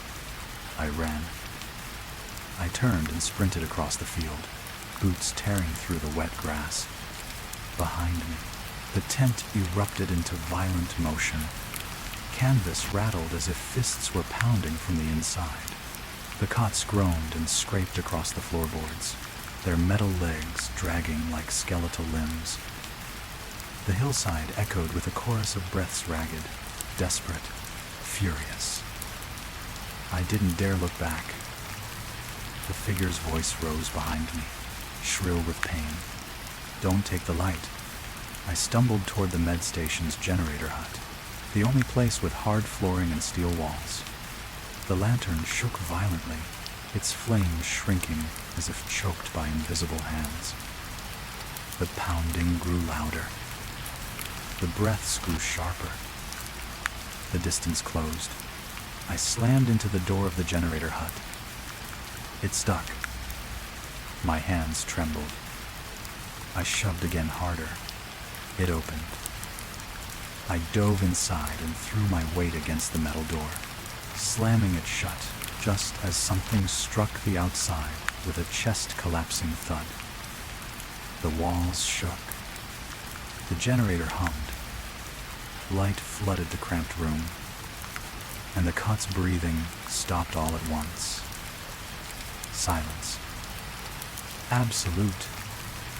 For several seconds I didn't move, barely able to breathe myself. Then I noticed something. My lantern, the one they had chased, lay warm in my lap, and the flame was gone, completely dead. But the glass was fogged from the inside, as though something had stood within it, breathing. I wiped it gently. Under the condensation, on the inner surface of the lantern glass, a phrase appeared, written not with ink, but with breath. "Don't close your eyes." Before the letters faded, something tapped once, against the outside of the steel door. Not pounding, not clawing, just one light, gentle tap, like a knuckle, asking permission to enter. The tap echoed once through the steel door, then faded into a silence so deep I could hear the pulse in my own teeth. I held the lantern tighter, though the metal had grown cold, not the natural cold of night, but the hollow chill of something that no longer remembered warmth. I edged back until I touched the humming generator. Its steady vibration grounded me just enough to keep my hands from shaking. The door didn't move. No shadow slipped beneath it. No breath seeped through the cracks. For a moment, I believed, hoped, that whatever followed me had finally stopped. Then the lantern fogged again. Not slowly this time. All at once, a thick veil of condensation smeared across the inner glass, as though a lung had pressed against it in panic. A blurred imprint appeared, not a word, not yet just the faint shape of a mouth, exhaling from the inside. I staggered back, heart hammering. The imprint shifted, stretched, then formed a single word. Open. The generator lights flickered overhead. "No," I whispered. "You're not getting in here." His takes and the condensation smeared itself into new letters. Faster this time. Urgent. He can't breathe. My stomach twisted. I breathed. Who? It's Lasha. Something hit the roof of the hut. A soft impact. Then another. Then another. Not fists. Not feet. Bodies. Dozens of them, landing in uneven, heavy thumps. They dragged across the corrugated metal in slow, labored motions, the sound of chests heaving, fabric stretching, breaths scraping through throats that shouldn't function anymore. The cots had followed me. All of them. The steel door bulged inward as a weight leaned against it, not forcefully, just enough to press the outline of a slumped form against the metal. A head, a shoulder, a chest rising too high, too fast. Then a whisper seeped through, soft as dying breath. "Doc, everyone's waiting." The lantern in my hands shifted. Not by accident. Not for my grip. It turned itself, gently tilting the glass toward the door, as though offering its dead flame back to the thing outside. I froze.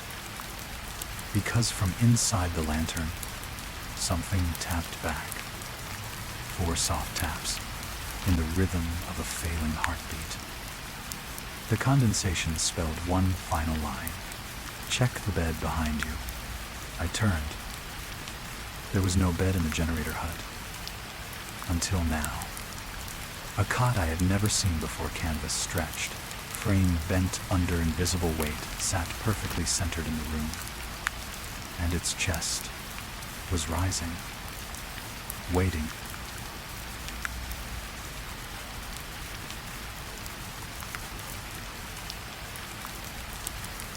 Story 4.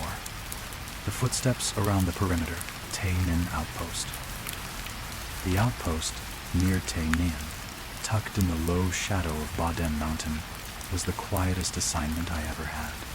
Too quiet, some said. The kind of quiet that made seasoned men sleep with one eye half open and their boots still laced. I'd been there 3 nights in August 1968, pulling perimeter checks alone. The routine was always the same. Walk the narrow dirt loop around the tents, check the claymore markers, tap the posts with the butt of my rifle to prove I'd been there. But on the 4th night, something changed. I stepped out just after midnight. Moonlight washed the clearing in a pale, dusty blue, and the grass whispered under my boots. I took 10 paces, then paused the way every sentry does to let his ears adjust. That's when I heard them. Footsteps. Soft, steady, walking the perimeter behind me. I turned slowly. No one there. But the footsteps didn't stop. They circled, following the exact same path I took just a few seconds behind, matching each of my steps as though tracing my shadow. I waited for the sound to stop. It didn't. It only paused whenever I did. And somewhere along the dark ring of the perimeter, the unseen walker exhaled just once close enough that I felt the breath brush the back of my neck. I stood very still, rifle half raised, trying to decide whether the breath I'd felt was real or just the night air playing tricks. In Tay Ninh, the humidity could creep along your skin so thick it felt like fingers. But this had been different. Short, warm, intentional. I took a careful step forward. The grass crunched softly beneath my boot. A heartbeat later, behind me, crunch. The exact same sound. The exact same weight. I turned again, this time faster. My flashlight cut a pale arc across the perimeter line, lighting only packed dirt and a few scattered footprints from earlier patrols. But none of them were fresh. None matched the timing I'd just heard. I tapped the nearest post with my rifle butt. A dull thud. Standard procedure. From somewhere behind me, faint in the darkness, thud. Another tap. Same pitch. Same distance. My skin prickled. Someone was mimicking me. Perfectly. I forced myself to breathe slowly. "Who's out there?" I called, keeping my voice low enough not to wake the rest of the outpost. If this is a joke, it's not funny. Dollar. Silence. Not even insects. That silence bothered me more than the footsteps. Tay Ninh's jungles were alive, every hour of the night. Crickets, cicadas, the occasional bird shifting in the canopy. But the moment those steps started, the world had folded in on itself, turning quiet as a sealed bunker. I wiped dampness from my neck. The sweat felt too cold. When I resumed my patrol, I walked faster, eyes straight ahead. The footsteps behind me adjusted instantly, matching pace with unnatural precision. If I slowed, they slowed. If I paused, they paused. If I held my breath, they waited too. After about 50 meters, I knelt by a marker stake, pretending to inspect it while angling my lantern downward. I'd placed a thin line of loose gravel there earlier in the day to check for nighttime movement, just a small habit I'd picked up. The gravel was untouched. But as I watched, a single stone shifted. Not rolled, not kicked, shifted sideways. Like something invisible had placed its foot exactly where mine had been seconds before. My pulse hammered in my throat. I slowly stood, forcing my breathing into the disciplined rhythm they teach on long deployments. Steady inhale, steady exhale. But with every breath, the hair on my arms lifted a little more, as if charged by static. Then, far around the perimeter loop, to my left, dry leaves rustled. A single footfall. Another. Then another. Walking toward me now. I raised my flashlight. Its beam stretched across the grass, illuminating nothing but the curved trail and the fence line beyond. Yet the footsteps grew louder, closer, more certain. I lifted my rifle slightly, voice steady but strained. Stop right there. Face. The footsteps stopped. Then, on the opposite side of the clearing, another step sounded. Heavy, slow, like something repositioning itself deliberately, just out of sight. My breath caught. There weren't two people following me. There were two sets of steps in different places, both tracing the same perimeter, both matching my rhythm, not stalking me, not approaching me, replacing me, filling in my steps the moment I left them, as though the outpost had decided it no longer needed me to keep watch. The realization hit me slowly, like cold water soaking through my uniform. Whatever was following me wasn't trying to sneak. It wasn't hunting. It wasn't even pretending to be human. It was filling the empty space where a guard should be. I forced myself to keep moving, though every step felt heavier than the last. The lamps in the center of the outpost flickered weakly, throwing long, skeletal shadows across the tents. Far beyond them, Baden Mountain loomed like a jagged silhouette clawing at the moon. The footsteps returned. Not behind me this time. All around me. Step, step, step. Slow at first, like someone walking with caution. But the rhythm thickened, deepened, multiplied.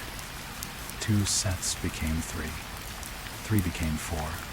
Soon the entire perimeter was alive with quiet steps, each one landing exactly where mine had been minutes earlier, as if replaying my entire patrol route.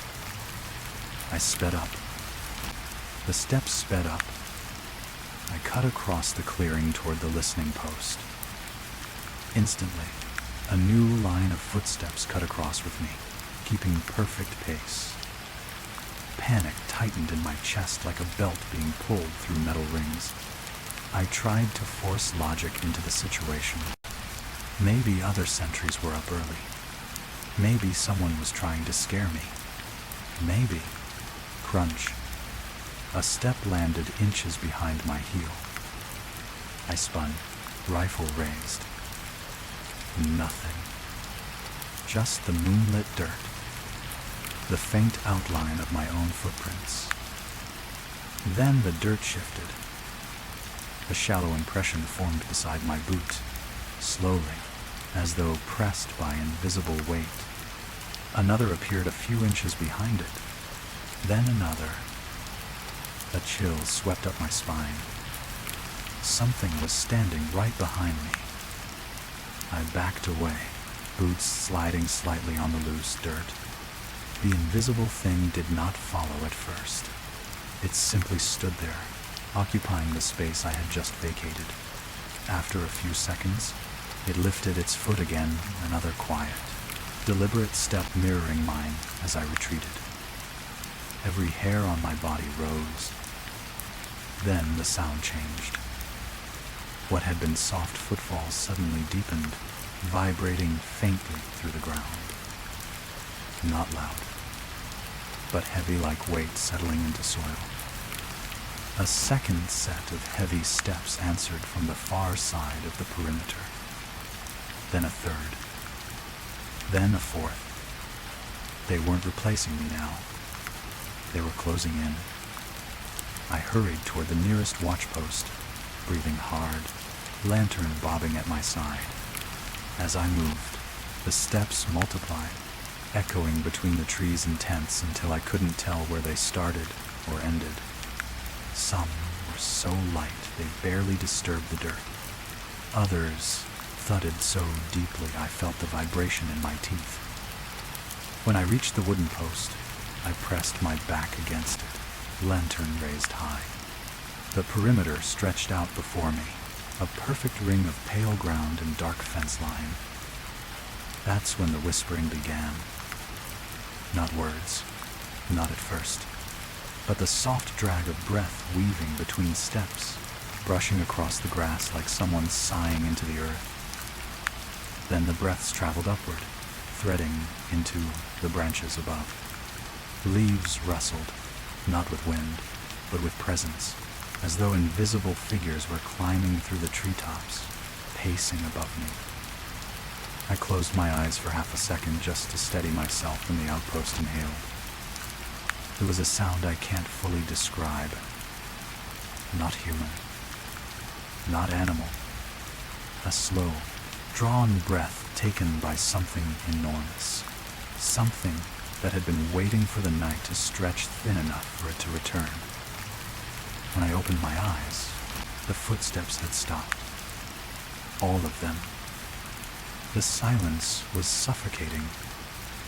I leaned forward, listening, barely daring to breathe.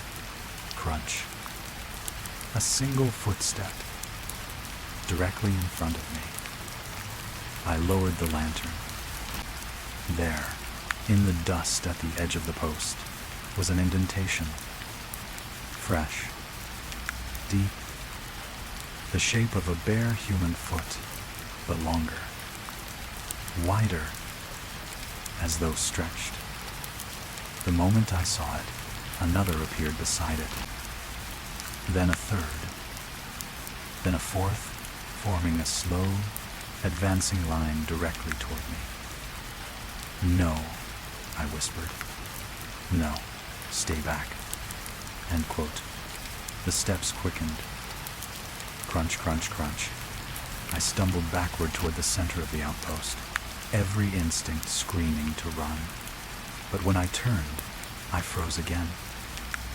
Because behind me, in the line of footprints I'd left earlier in the night, new steps were forming, one after another, perfectly aligned, perfectly timed, as though someone was walking through my memory, step for step, remaking the patrol in reverse.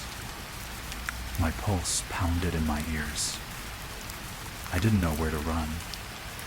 The footsteps were everywhere now, above, below, behind, retracing every direction I'd ever taken on guard. And then, from just behind my shoulder, a warm breath brushed my ear. "You missed a step." I didn't turn. I couldn't. I just tightened my grip on the lantern and waited for whatever had been walking in my place. to finally show itself. The breath on my ear lingered for a second too long, warm, deliberate, unmistakably present. But when I spun around, lantern raised high enough to burn my own vision, there was nothing. Just the dust, the tall grass, the silver outline of the fence. Nothing human. Nothing visible. Nothing breathing. Yet the warmth along my neck stayed, as though a mouth had only just closed. My chest tightened. I stepped backward into the open clearing, boots sinking into soft dirt. Every direction felt wrong, the perimeter to my left replaying my steps in slow reverse.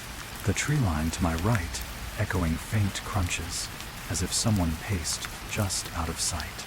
And directly behind me, a silence that felt crowded. "Show yourself," I said quietly, though my voice betrayed the tightness in my throat. "If you want something, show me." "Do I, The night answered with a sound I didn't expect.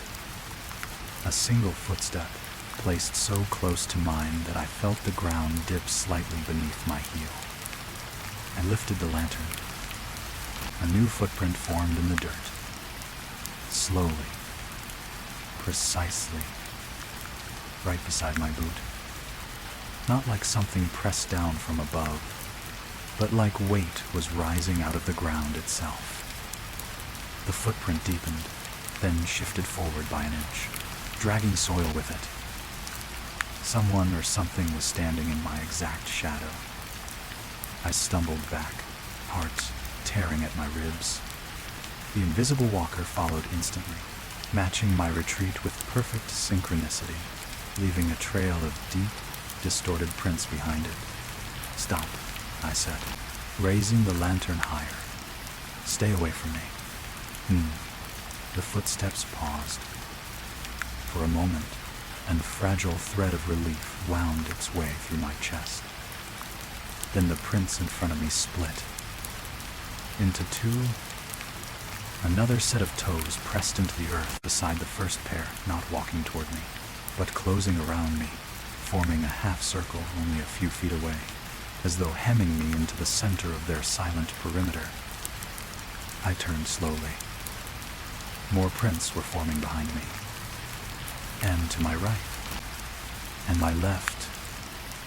A ring of invisible sentries was taking shape around me, foot by foot, step by step, closing in so quietly the only sound was my own ragged breathing. "Why are you doing this?" I said. "What do you want?" End quote. A whisper drifted from the darkness, but not from a single point. It came from everywhere at once, layered, overlapping, the voices of men speaking through throats that didn't belong to them anymore. "Keep walking." I shook my head. "I'm not going anywhere with you." "Ezar." The ring of footprints tightened. "Finish the round." My pulse froze. They weren't trying to scare me. They weren't trying to drive me out. They wanted me to complete my patrol route. The exact one I'd done every night. The exact one they'd been copying step for step. But why? The grass behind me parted. I turned the lantern, and the beam caught a shape I hadn't seen before. Not a body. Not a silhouette. Just a shimmer in the air, like heat rising off asphalt. And inside that distortion, the faint outline of a foot lifted and pressed into the earth. The lantern flame trembled. Whatever stood there leaned forward. The shimmer pulsed, inhaling. "You left a gap," the voices whispered. "Finish the circle." The distorted figure took another step. Soil shifted. The perimeter ring tightened further, closing like a noose. I stepped backward until my shoulder hit one of the perimeter posts. The wood was cold. Too cold. Behind me, on the other side of the fence, Something large moved, something I couldn't see, but could feel through the vibrations on the ground. Leaves rustled, branches bent. I whispered to myself, if I finish the circle, what happens then? The footprints closer to me twitched. Not walking, not threatening, reacting. We go together. My breath hitched. No, I'm not going anywhere with you. Well, the lantern flickered once, violently as though something had brushed against the glass. A faint fog formed on the inside of it. Not condensation. Not heat. Breath. A warm exhale that didn't come from me. Walk with us. The footprints in front of me pressed deeper into the earth. Then deeper still, until the dirt cracked. Something beneath the surface shifted, heavy and eager like an entire patrol buried just under the soil, waiting to rise and march. A tremor rippled up from under my feet. Not natural. Not distant. A pulse. A heartbeat. The ring of invisible sentries took a unified step forward. Crunch. One more step, and they would touch me. Panic surged through me. I raised the lantern like a shield and shouted, "Stay back! His 30. The flame erupted in a sudden burst of white, brighter than any lantern should burn. The footprints halted. The shimmer recoiled. The tremor stopped.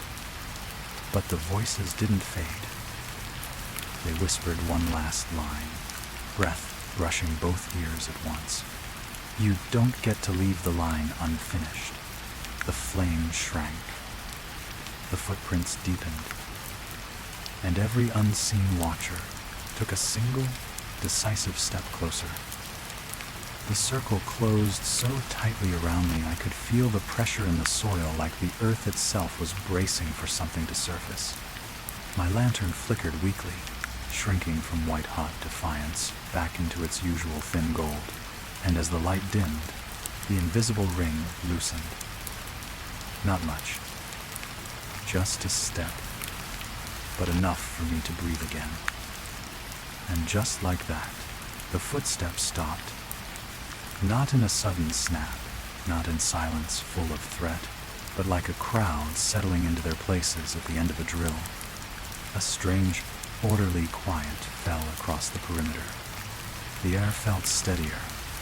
The ground no longer trembled beneath my boots. For the first time since the steps had begun, nothing approached me. Nothing mimicked me. Nothing whispered in my ear. The ring simply waited. I backed away one careful step at a time, lantern trembling in my grip. The footprints did not follow. They held their positions in the dirt, some fresh, some shallow, all arranged in a perfect circle exactly where the unseen walkers had stood moments earlier. The night insects began to return. A cicada buzzed in the tree line. A frog croaked somewhere in the central ditch. Even the breeze picked up again, rustling the tall grass. The world felt normal, almost comfortingly so. The ring didn't tighten. The shimmer didn't return. No breath brushed the back of my neck. It was as if they had given up. A shaky laugh escaped my throat. I pressed the heel of my hand against my forehead, fighting the trembling in my legs. "All right," I whispered. "Okay, you're gone. It's done." As I approached the nearest footprint, the deep one, the one that had formed inches from my boot. Now, in lantern light, it looked almost ordinary. Just a stretched, wide human print. Strange, yes, but still something the mind could rationalize. Maybe a distortion, maybe erosion, Maybe. I crouched and brushed my fingers along the inside of the print. The dirt was warm, as though a foot had been pressing into it seconds ago. But the warmth didn't radiate outward. It pulsed. Soft. Rhythmic. Like the faint fading of a heartbeat. A thud echoed faintly from the far end of the perimeter. I shot upright. Another thud, softer this time, from behind me. Then silence again. But it wasn't threatening silence now. It felt more like distance. Like whatever had surrounded me had moved farther away, giving me space. I started walking toward the central lamps of the outpost. My steps were uneven at first, but steadied with every meter I crossed. The lantern's flame held bright and obedient. My pulse finally began to slow. No footsteps followed. No whispers brushed my ears. No new prints appeared in the dirt. The night seemed content to let me go. By the time I reached the first row of tents, a strange sense of calm settled over me, fragile. Yes, but real.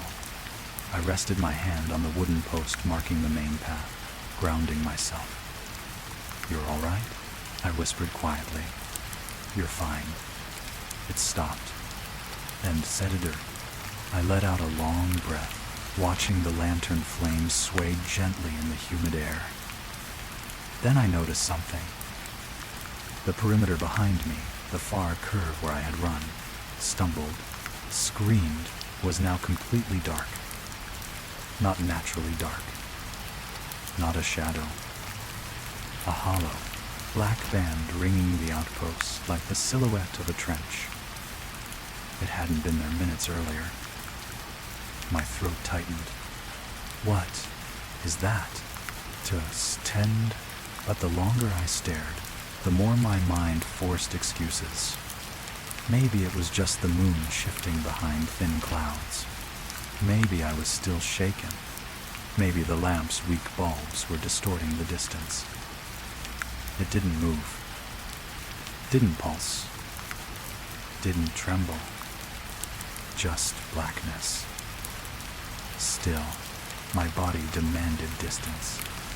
I backed away, deeper into the safety of the tents, until I reached my post near the communication shack. A warm breeze swept past me, carrying the familiar smell of oil, canvas, and river mud. I exhaled again, slower this time, steadying myself. Behind me, a single firefly drifted upward. Its faint yellow glow hovered beside my lantern, blinking, a soft, rhythmic pattern that pulled my nerves back into balance. Then a second firefly appeared. Then a third, all drifting in from the direction of the perimeter. I watched them float closer, blinking, gently, harmlessly. Relief softened my shoulders. My jaw unclenched. But then one blinked a little too sharply, too rhythmically, exactly in time with the pulse of the warm footprint I had touched. Blink, blink, pause. Blink, blink. And suddenly I realized those weren't fireflies. They were tiny lights, perfectly spaced, moving in a slow, familiar step-by-step rhythm, like lanterns carried by men walking the perimeter. A new ring, closer, advancing in complete silence. I backed up until my spine touched the wall of the comms shack. The lights drifted closer, forming a half circle. Perfect spacing, perfect timing. The exact pace of my patrol. Then a voice, soft, steady, measured, whispered from the dark band around the outpost. "You finished your shift, but we haven't finished ours." And all the tiny lights blinked once. In unison, the tiny lights drifted closer, each one pulsing in the same slow rhythm, the exact tempo of a marching patrol. My pulse stumbled to match it before I forced myself to breathe on my own again. The air thickened around my ribs like a strap tightening across my chest.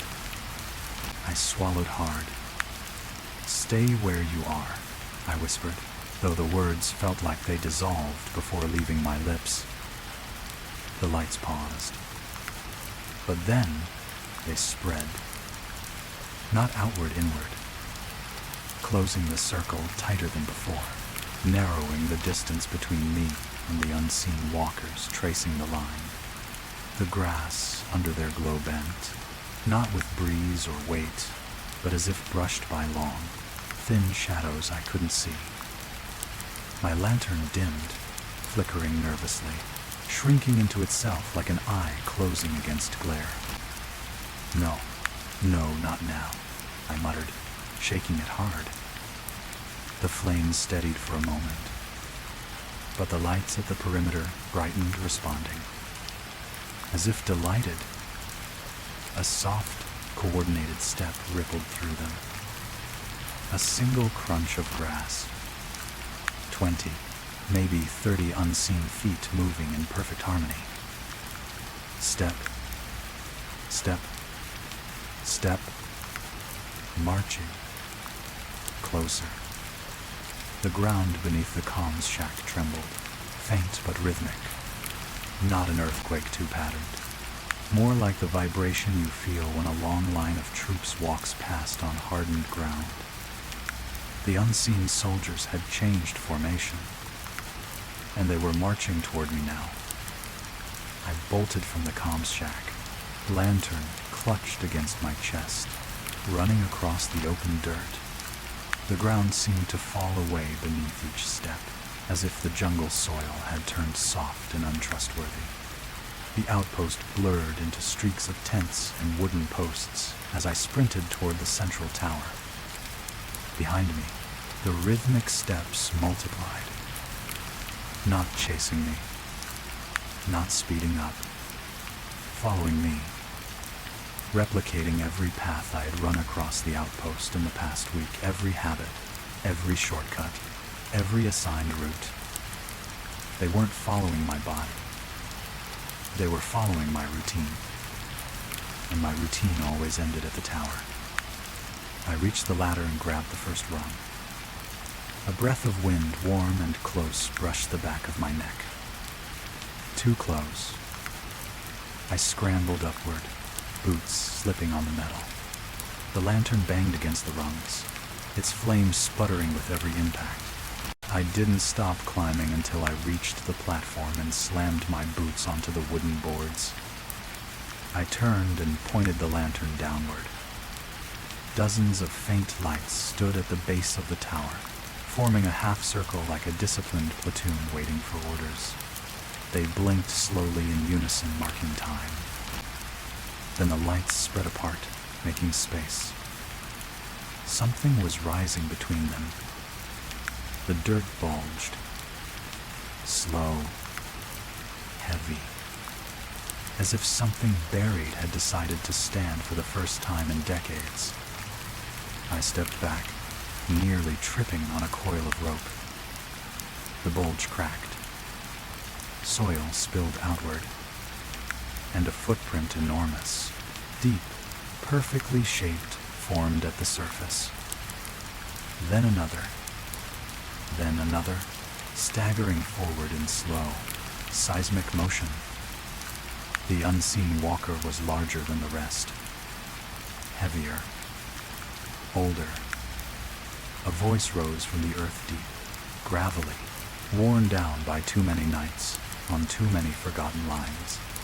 "You didn't mark the last post." I shook my head violently. "I did. I always do. I always." "You missed one."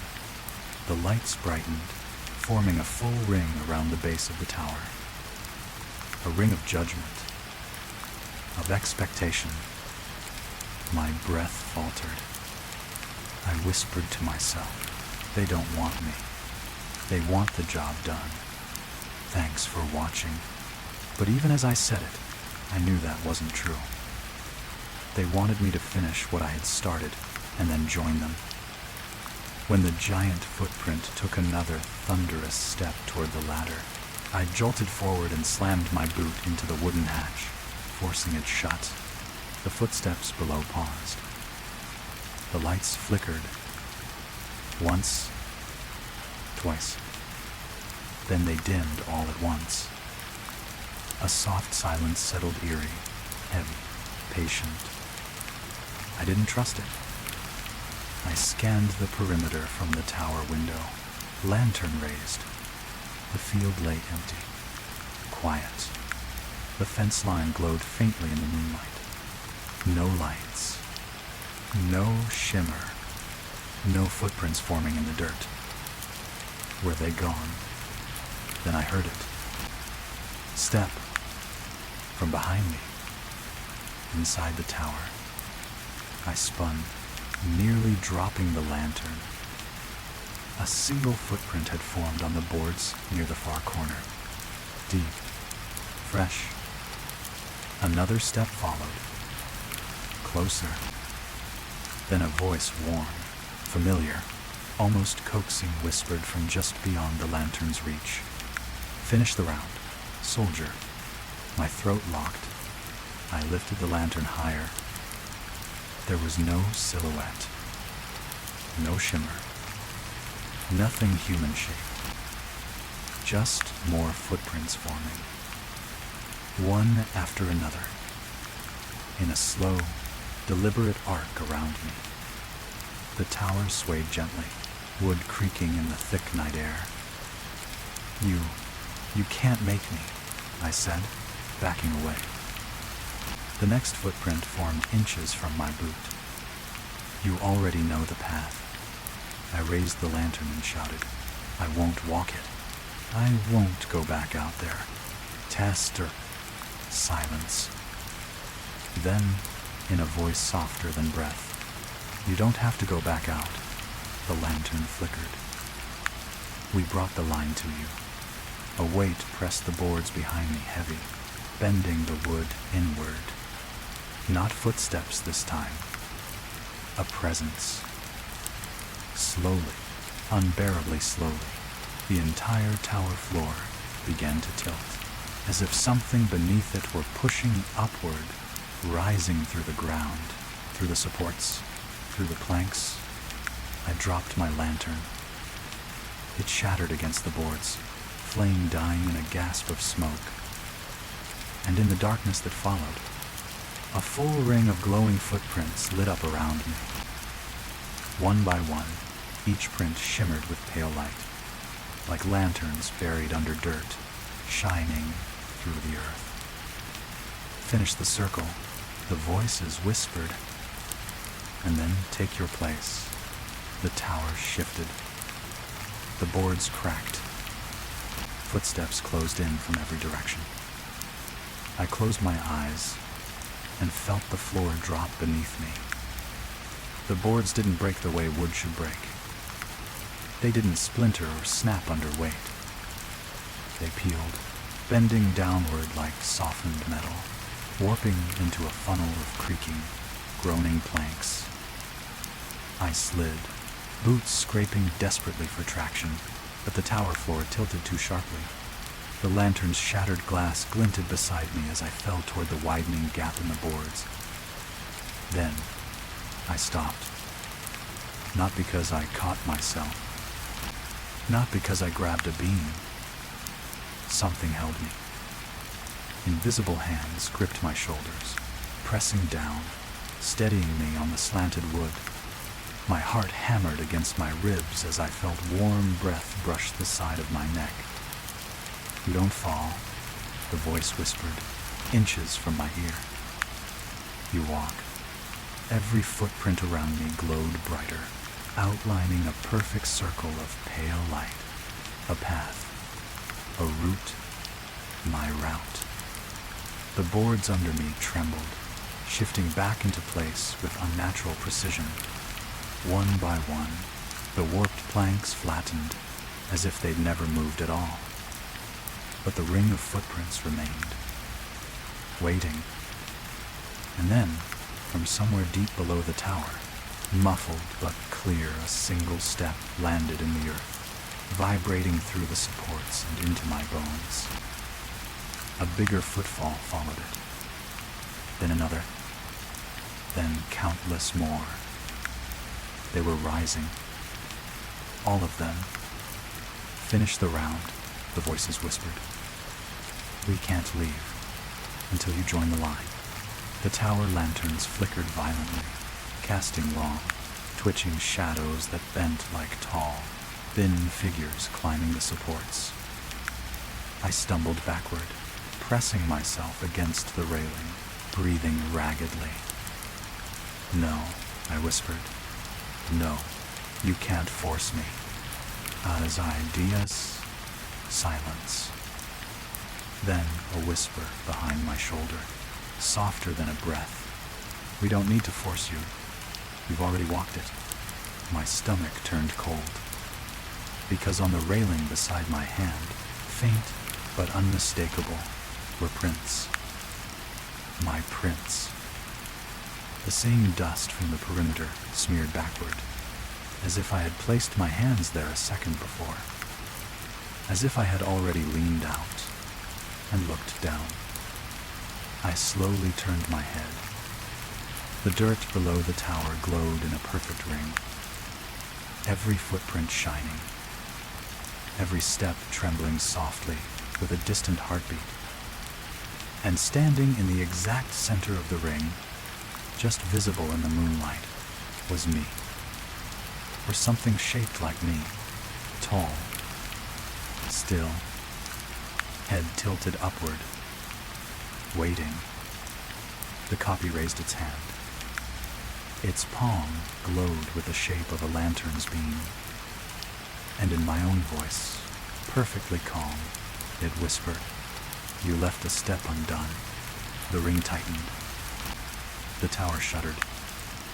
And the last thing I saw before the darkness surged upward was my own face, smiling back at me.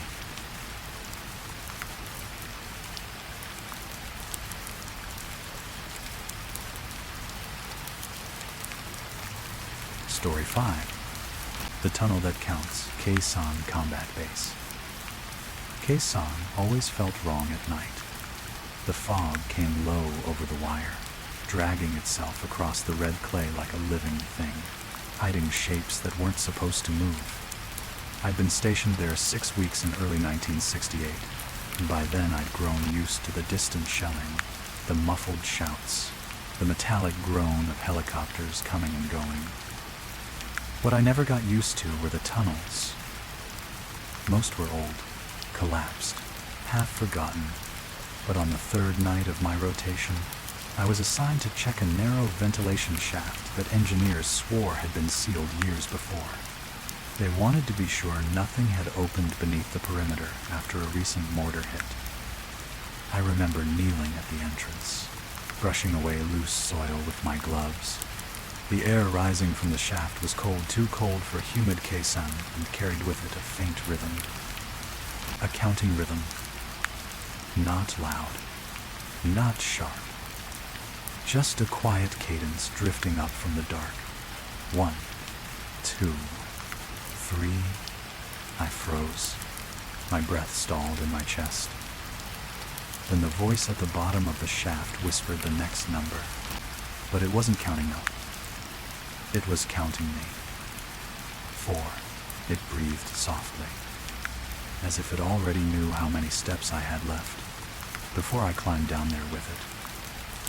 I leaned back from the shaft, heart thudding in a slow, heavy rhythm that felt uncomfortably close to the cadence rising from below.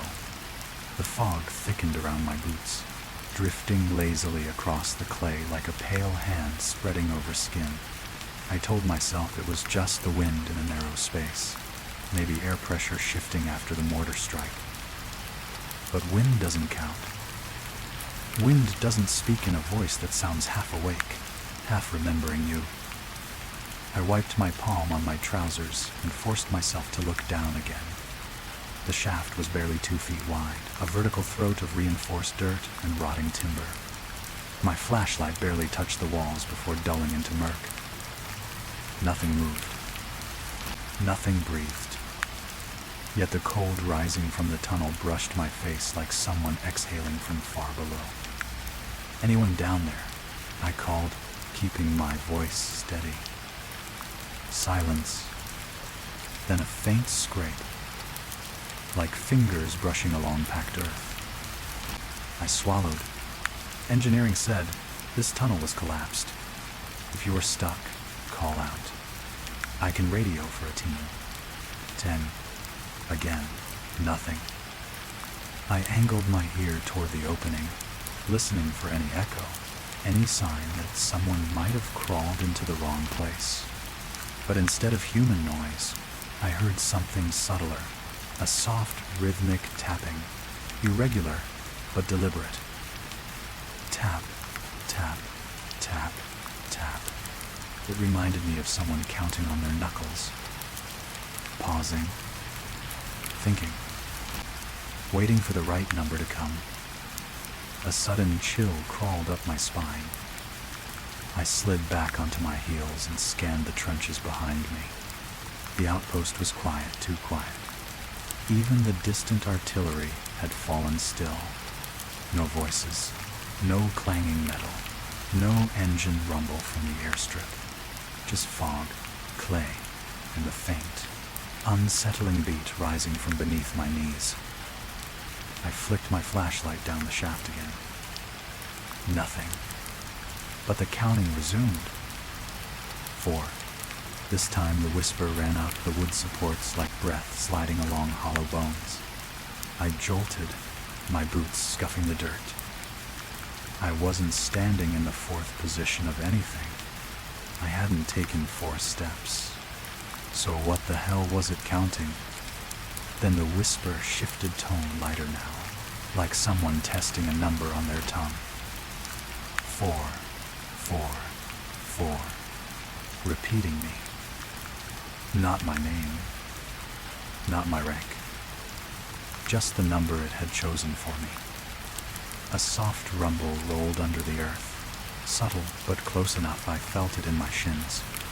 I braced myself, waiting for settling dirt or a cave-in, but the walls didn't collapse. They didn't even tremble. Only the voice changed. 5. I stood up so fast I nearly toppled backward. "No," I muttered. "No, you don't get to choose that." I sighed, but the whisper seemed amused, almost warm now, like it was relieved to finally reach the number it wanted. 5. My pulse quickened. 5 wasn't random. 5 was the number of men in my patrol squad.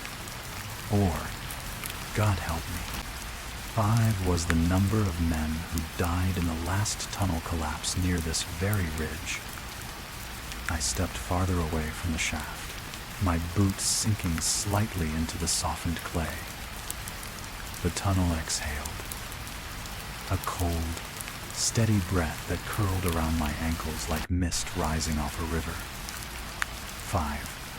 The voice stretched the word, savoring it. Then, after a long pause, a pause long enough to feel intentional, it whispered, "Come down, let me finish the count." The fog thickened around the shaft until it looked like the earth itself was exhaling. I stepped back farther, blinking against the cold that clung to my shins, but the counting voice didn't fade with distance. If anything, it grew clearer, sharper, more deliberate. 5. It echoed not as a whisper now, but as a breath pressed through tight, thoughtful lips the way someone sounds when they're marking time with intention. I forced myself to breathe slowly. The air tasted metallic, as if the fog carried iron dust from deep underground. A distant thump of artillery rolled somewhere beyond the hills, but the sound felt muted, swallowed by the damp. Then the tunnel below answered with its own thump. Not an explosion, not shifting earth. A knock. as though something underneath had tapped a fist against the shaft's ribbed wall. Tap, tap, tap, tapper. My pulse jolted. That rhythm again. Not random. Not impatient. Counting. I crouched again, lantern lifted high. The dim light shuddered across the timber supports, revealing nothing but packed soil. No movement. No shifts. No tremors. But the deeper I leaned, the more the tunnel's breath pressed upward, cold enough to sting my eyes. 5. It murmured, softer now. Not done. I flinched backward so quickly my boot slipped in the clay. My elbow struck the ground hard, sending the lantern clattering, but I snatched it before it could roll into the shaft. The voice laughed. Not a full laugh, not even a chuckle.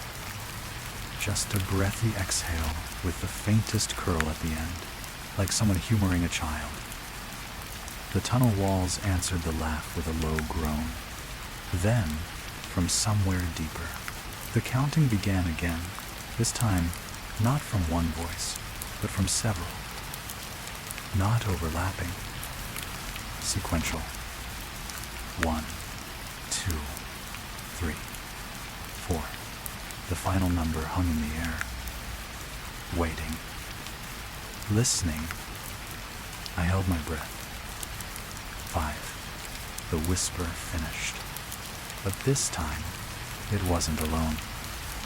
Multiple voices joined, repeating the number at slightly different pitches, as though a line of unseen figures stood shoulder to shoulder somewhere far beneath the earth, passing the word down a tunnel that never truly ended.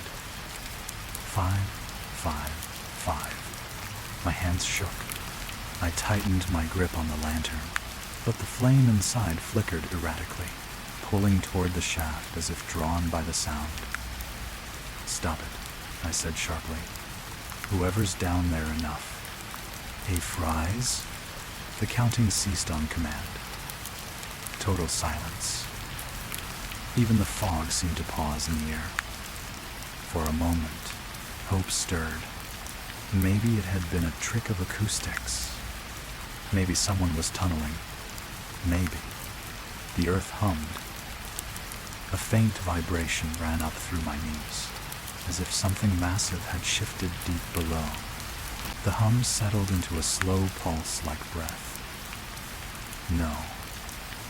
Like steps. Measured. Heavy. Approaching. I scrambled backward, but the pulse rose with me, matching my retreat, syncing with my heartbeat, until I couldn't distinguish which pulse belonged to which. My lungs tightened. I stumbled into the trench wall behind me. The tunnel inhaled. A long, drawn, hollow breath that tugged the fog downward in a slow spiral. The lantern flame bent sideways, pulled toward the shaft. Something heavy moved under the earth. So close I felt the clay tremble beneath me. Stay back, I whispered, voice barely audible. Just stay where you are. Is Zal. The tunnel didn't listen. Timber creaked. Soil cracked. And then a new sound rose to the surface. Counting, but not numbers. Footsteps. Soft ones at first, like distant boots on padded ground. Then louder, scraping like shins dragging through tight space. Then louder still, thumping, as if something had reached a section of tunnel close enough to stand upright. The footsteps stopped directly below where I knelt. The lantern flame shrank to a trembling pin. I froze. The voice whispered, right beneath me, close enough that the vibration rippled through my palms. 6. My heart lurched. I hadn't taken 6 steps. I hadn't counted anything to 6. Where did 6 come from? Then I remembered. My squad had lost 5 men. I would have been the 6th if I had gone into the collapsed tunnel with them that day. 6, the voice repeated, gently. A fingertip pressed against the underside of the soil. I felt it. Cold. Patient. Scratching upward. 1 line, then another, drawing a mark beneath the clay. A tally mark. For me, I whispered. The voice exhaled.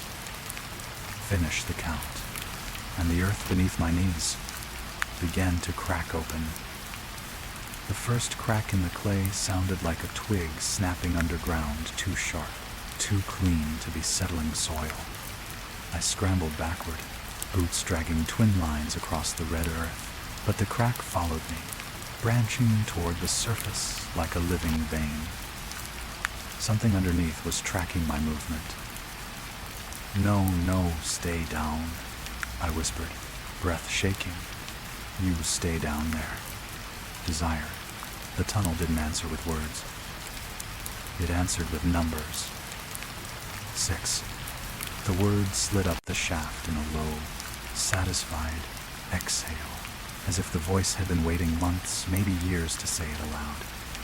My throat tightened. The cold rising from the crack deepened, swirling around my knees like icy fingers testing the shape of my legs. The soil directly beneath me bulged once, like something was pressing upward with the flat of a hand. I stumbled to my feet, lantern jerking in my grip. The bulge sank. Silence stretched thin across Quezon, taut enough to snap. Then the counting began again, not whispered this time, but scraped. Long, dragging strokes against packed dirt. Line. 3 scratches. Then a diagonal slash across them. A tally mark. My tally mark. I staggered farther back, heart hammering in a rhythm that felt too close to the counting's cadence. My boots hit the rim of a shallow trench. I almost fell in, catching myself on a sandbag, breath stuttering. The tunnel inhaled. A long, wet, cavernous breath, the kind you hear from someone who's been buried under blankets too long, rising up through sleep. 6, the voice murmured again. Closer. Too close. I leaned over the trench wall, raising the lantern. The flame trembled violently, casting thin bands of shaking light across the packed earth. And for the first time, I saw it. Not a face, not a body, just a hand, or the memory of one, pressing against the underside of the soil. Fingers long, knuckles misshapen, skin smeared red with clay or something else. It dragged upward, pushing the surface up in 5 distinct points, testing for weakness, searching for where to push through. Then it curled, slowly, deliberately, and knocked. 3 slow taps.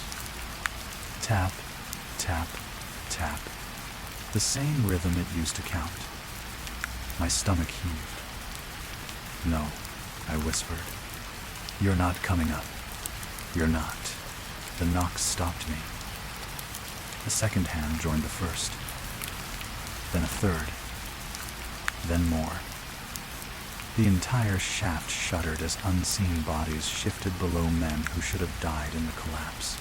Voices swallowed by mud and timber, now rising as if to answer roll call. The cold pressed harder against my legs. I jolted up, backing into the trench's far wall. The lantern flickered again, its flame threatening to die. The counting resumed.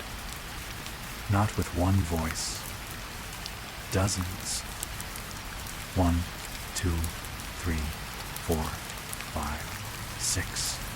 They whispered the sequence like a litany, each voice slightly out of sync, creating an overlapping swell of sound that filled the shaft and radiated outward across the clay.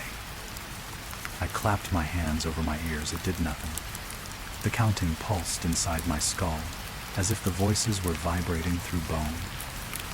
"Stop," I shouted. The voices stopped immediately. Total, suffocating silence. The lantern steadied. For a moment, I thought I'd regained control. Then a new voice, deeper, slower, dragging syllables like dead weight rose from the shaft. 7. My blood iced. "No," I said. "No, I wasn't number 7. You can't." 7, it repeated, as though correcting me gently. "You were meant to be." The earth split another inch. A gust of cold air burst from the opening, swirling around my face with the unmistakable smell of old cloth, wet timber, and long buried breath. I stumbled backward, slipping into the trench and landing hard on my side. The lantern bounced beside me, rolling until it hit a sandbag. The flame flickered but held. Above me, at ground level, soil continued to crumble inward, a widening oval where something pressed up, pushing timber beams aside with slow, deliberate force. Then I saw movement inside the crack. A pale shape rising through the loosened dirt. Not a head, but the curve of a shoulder. Then the slope of a bent spine. Then fingers clawing upward through loose clay, dragging themselves out inch by inch. A figure climbed. No breath. No groans. Only numbers. 6, 6, 6. It stopped halfway out, frozen like a half-formed thought. Then, with terrible calm, 7, the soil collapsed inward. I scrambled out of the trench, boots slipping on wet clay. My hands shook so hard I nearly dropped the lantern. Behind me, the figure reached the surface. Not fully. Just enough for 2 hollow eye sockets to tilt toward the sound of my footsteps. And the counting stopped. Only one voice remained now, the original one. The one that had chosen my number. "Finish the count," it whispered, and the thing began to crawl toward me. I ran blindly across the clay, lantern thudding against my chest with each ragged breath. My boots slid in the damp soil, nearly spilling me twice before I caught myself on the rim of a sandbag wall and pulled forward again. Every shadow felt alive. Every patch of fog looked like fingers stretching across the ground to hook my ankles. But there were no footsteps behind me. No crawling. No counting. Only the faint sigh of the night wind brushing past the wire. When I finally dove behind a half-collapsed bunker, I pressed my back to the cold concrete and waited for the earth to move again, for a hand to rise, for a voice to whisper 7 from the ground beneath my boots. But nothing happened. The silence was deep, vast, empty. Then, slowly, terrifyingly, that silence began to feel reassuring. Like whatever had crawled halfway out of the shaft had stopped, or sunk back down, or lost my trail. I slid down the bunker wall until I sat in the clay, chest heaving. My fingers trembled against the lantern glass. The flame inside had stabilized small, steady, warm, almost comforting. I exhaled a long, shaky breath. "All right, okay," I whispered to myself. It didn't follow. It didn't get out. The words felt fragile.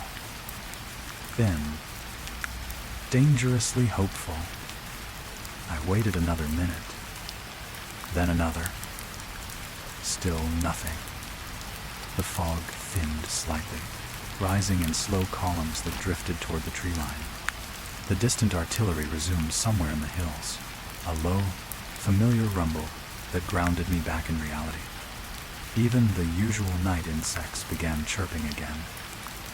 It all felt normal. Too normal. I lifted the lantern, testing my nerves. The light stretched out across the clay, revealing only muddy footprints mine leading in uneven arcs across the ground. No other prints. No drag marks. No sign of the figure that had clawed its way up through the earth. Maybe it had been a hallucination. A trick of shadows. Tunnel stress. Night fatigue. I clung to that thought like a lifeline. Still sitting against the bunker, I drew a deep breath and forced my mind back into the rhythm of routine.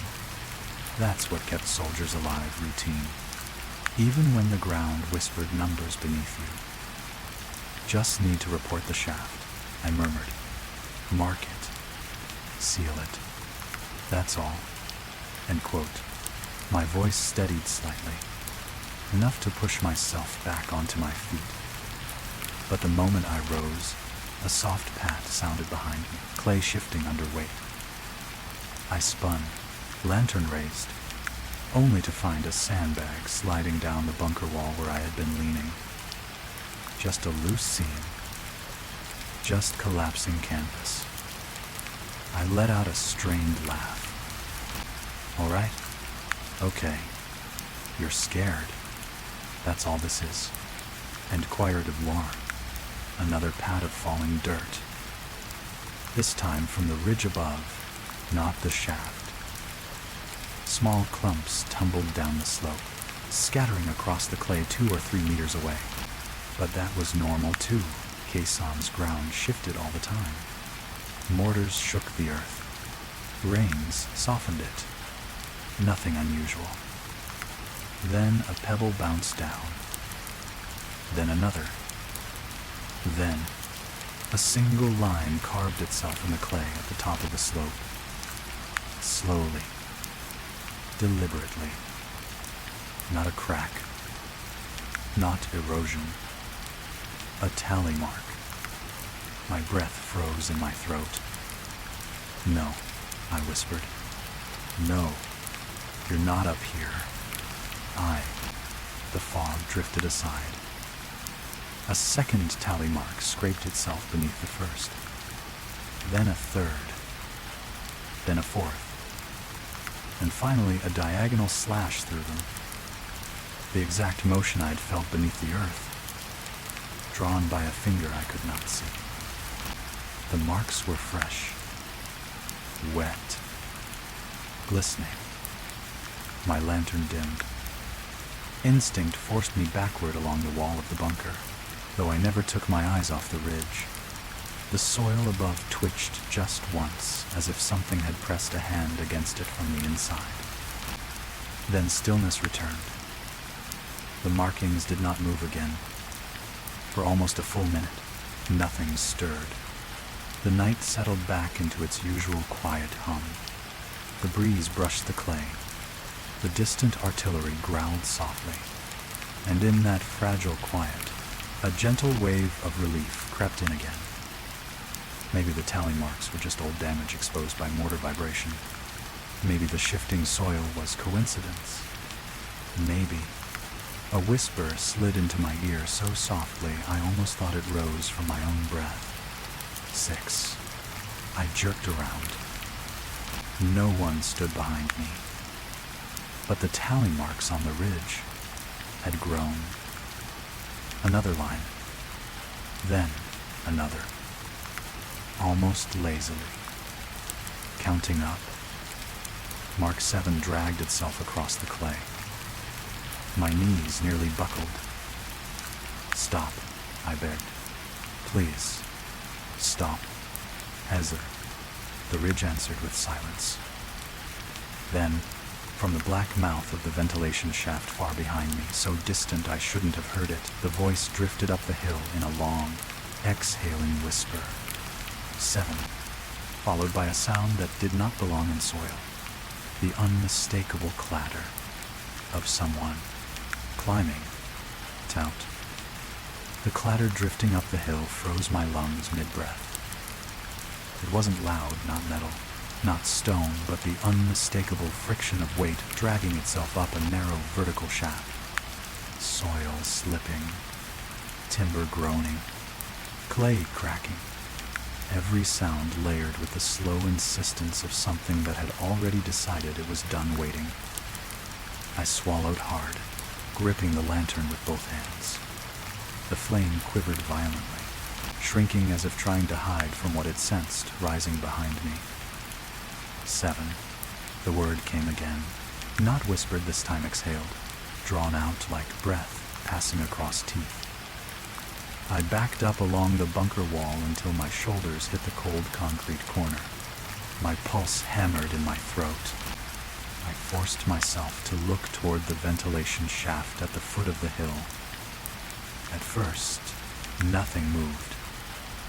The fog swirled sluggishly. Clay shifted in small, harmless slides. Silence thickened as though the jungle itself were holding its breath.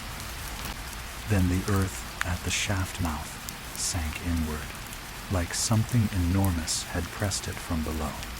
A second later, the soil lifted up again, not by natural force, but by a hand pushing upward through the clay. A long, pale shape broke the surface. Not a hand. Not really. 5 elongated knuckles pushed through wet earth, emerging first like the roots of a dead tree. Then, the rest of the fingers followed, flexing with a soft crack, crack, crack that rippled through the clay. I stumbled backwards so fast my boot caught on a jutting rock. I nearly fell, catching myself at the last second, lantern banging against my chest. The ground at the shaft mouth heaved. And then, with a sound halfway between a gasp and a sigh, something pulled itself out.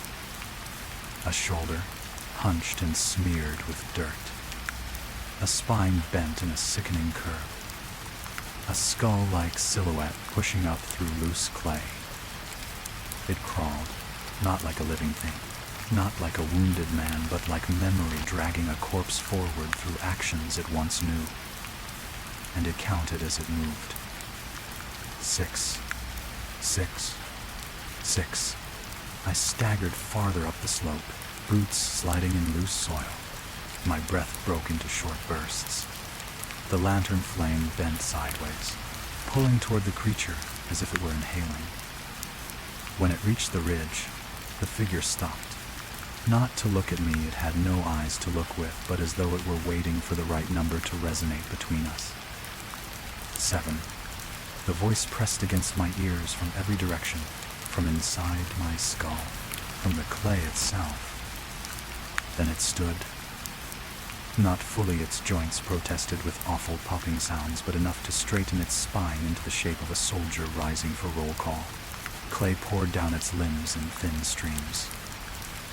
In the lantern light, I could see more details. Its chest was marked with tally lines. Dozens. Some old, some fresh. Some half-formed as if still being carved from the inside. My breath seized. The tally marks matched the pattern from the shaft. It wasn't counting days. It wasn't counting kills. It was counting bodies. The ones who went into the tunnel. The ones who never came out. And the one it believed had been missing all this time. Me. I spun and ran. I tore across the ridge, sliding down the far side toward the trenches. The mud sucked at my boots. The fog blinded my path. But adrenaline pushed me forward with reckless speed. The lantern rocked wildly in my hand, flame dancing in panic. Behind me, the creature didn't run. It followed. Step, Step, step, slow, patient, counting each footfall like a beat in an unfinished sequence. I darted between sandbags, nearly tripping on barbed wire coils. The base was half asleep. Dim lights glowed behind canvas walls, but no voices called out. No boots thundered toward me. The night had swallowed every sound except the creature's deliberate pursuit. I reached the comms bunker, the one place with a steel hatch and interior lighting. If I could get inside, I could lock it out. I could radio for anyone awake enough to listen. I sprinted the last meters, grabbed the hatch handle, yanked it open. The lantern flame died. Something behind me inhaled. The cold washed over my back like a wave of earth collapsing. I dove inside the bunker and slammed the hatch shut with both arms, throwing my full weight against it. The metal reverberated with the impact. A full second of stillness followed. Then, knock at the hatch. Soft. Measured. One knock. Then two. Then three. A rhythm. Counting. I backed away from the door, chest shaking. The interior fluorescent lights buzzed overhead, weak but steady. They cast steady illumination across stacked radios, ammo crates, maps pinned to the wall. All normal. I allowed myself one breath of relief. Then the radios crackled. Static rolled through them like a sigh through hollow lungs. Every channel lit up at once. Ch1, Ch2, Ch5, Ch8, and a voice seeped through each one simultaneously. 7. The fluorescent lights flickered. Dust drifted from the ceiling. The tally marks I'd seen on its chest. A scrape echoed from beneath the bunker floor. Clay shifting, timber straining, soil being displaced from below. It wasn't outside the hatch anymore. It had returned to the tunnels beneath the base, following the routes it remembered. The ones that led under the bunker, under the trenches, under everything. It was coming up under me. I scrambled onto a metal crate as the floor buckled once, twice, then cracked in a thin, snaking line. I clutched the lantern so tightly my knuckles ached, though the flame was dead. The glass fogged again. A breath formed inside it. Writing on the glass from within, 8 is next. My heart stopped. No, I whispered. You can't choose. The floor exploded upward. Clay burst across the room. The metal crate lurched beneath me. The creature rose through the broken boards, pushing itself up, shoulders first, then its crooked spine, then its skull-like head tilting back to face me, as if listening for my breath. Its tally marks pulsed faintly. 7. It whispered, leaning closer, hand reaching. Finish the count with me. The bunker door behind me slammed open. Wind roared and impossibly strong, as if the night itself exhaled into the room. The creature jerked, its body collapsing in on itself as the wind pushed against it, scattering clay like torn fabric. For a moment, I saw the thing's form break apart, a collapsing sculpture of dirt and old breath. Then everything went dark. The lights died. The wind vanished. The radios fell silent. When my vision cleared, the bunker floor was whole again. No cracks. No clay. No creature. Just my lantern, still in my hand, its glass fogged, with one final breath mark. 7 stays. For a long time, I didn't move. I just stared at the lantern in my grip, at the fading breath on the inside of the glass. 7 stays. The words thinned slowly, as if the warmth behind them were already sinking back underground. My pulse scraped painfully against my throat. The bunker was silent, too silent. Not even the buzzing of the fluorescent lights returned. The air felt stale and heavy, like the aftermath of a long exhale that no one wanted to breathe back in. I edged toward the hatch, lantern outstretched. The hinges moaned softly as I pushed the door open a crack. Fog rolled in. Red clay glistened. The night hummed faintly with distant artillery. Normal. So impossibly normal. I stepped outside. Nothing moved on the slope. Nothing stirred near the ventilation shaft. No footprints pocked the clay, except my own. But when I turned toward the ridge where the creature had risen, my stomach twisted. The tally marks were gone. All of them, erased as though a giant hand had smoothed the hill clean. I swallowed hard, backing away from the ridge. The fog swirled gently, brushing my boots, curling up toward my knees like cold breath rising from below. I whispered, barely audible. You said 7 stays, so why erase everything? Eyeing stag. The fog paused. Just for a moment. Then a single sound drifted across the field, so soft I wasn't sure if it was real. Tap. Tap, tap. Tap. The counting rhythm. Not from the shaft. Not from the ridge. From the command tent behind me. My chest tightened. I turned slowly, lantern trembling. The canvas front of the command tent bulged once the faint outline of a hand pressing outward, dragging 5 long lines, then a diagonal slash. A tally mark. Fresh. Slow. Deliberate. The hand withdrew. The canvas sagged back into place as if nothing had disturbed it. But from inside the tent, a voice whispered the same breath-soft voice that had risen from the shaft, only now clearer, closer, almost eager. 8. My knees weakened, because inside that tent were 6 sleeping men, assigned to my unit, and I had just made the 7th. 8, the voice repeated, almost smiling through the syllable. Come finish the count. The lantern fogged instantly from the inside. A new word smeared across the glass. Now.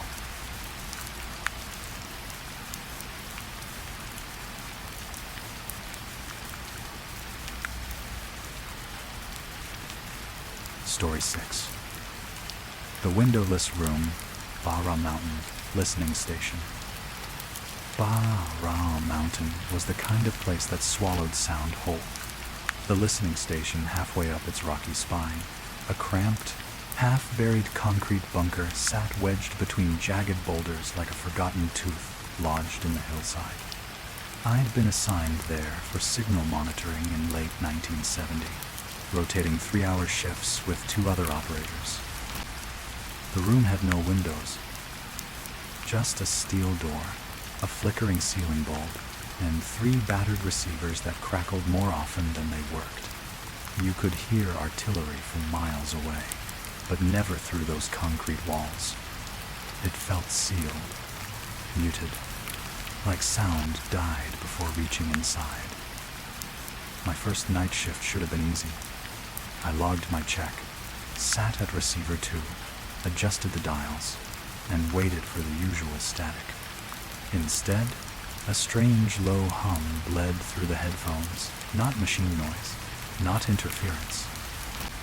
It sounded like breathing. I pulled the headphones off, thinking the set had blown a coil.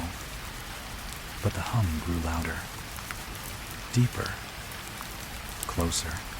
Then a voice slipped out from the static, slow and patient. "I hear you in here." I froze, because it didn't sound like the voice came through the headphones. It sounded like it came from inside the room. The voice faded as quickly as it had appeared, swallowed by the thick static of the receiver. I sat motionless, headphones dangling from my fingers, trying to convince myself I'd imagined the whole thing. Long shifts could do that, especially in a room with no windows, no airflow, no sense of time except the twitchy bulb overhead. But the hum remained. Low, steady, almost aware. I leaned forward and pressed my palm to the receiver casing. Warm, too warm. The ventilation fan didn't spin, but the machine felt like it was holding its breath, trembling faintly under the surface. "Operator 2, checking line," I muttered, forcing my voice into the logbook tone they drilled into us. Habit sometimes helped override fear. "Possible interference on." The hum rose in pitch, cutting me off. Not like an electrical fault, more like someone gently clearing their throat behind me.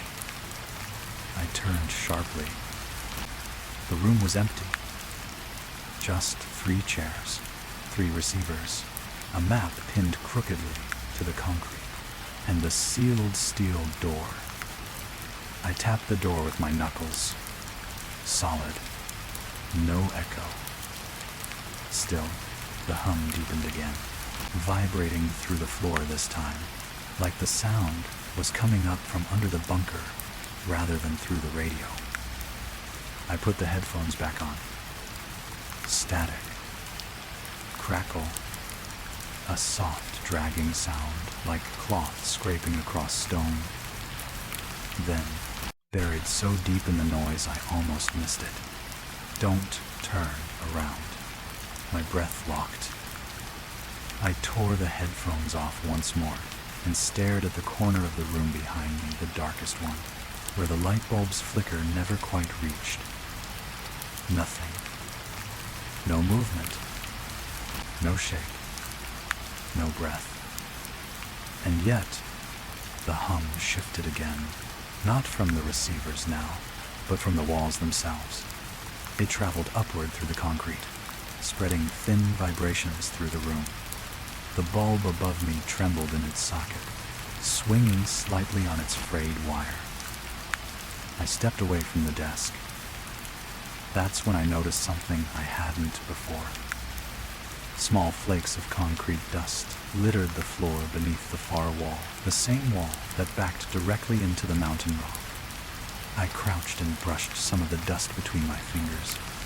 Fresh, dry, as if scraped loose recently. A faint sound threaded through the wall. Not breathing. Not humming. A tap. Soft. Slow. Rhythmic. I pressed my ear to the concrete. Tap. Tap. Tap. My skin crawled.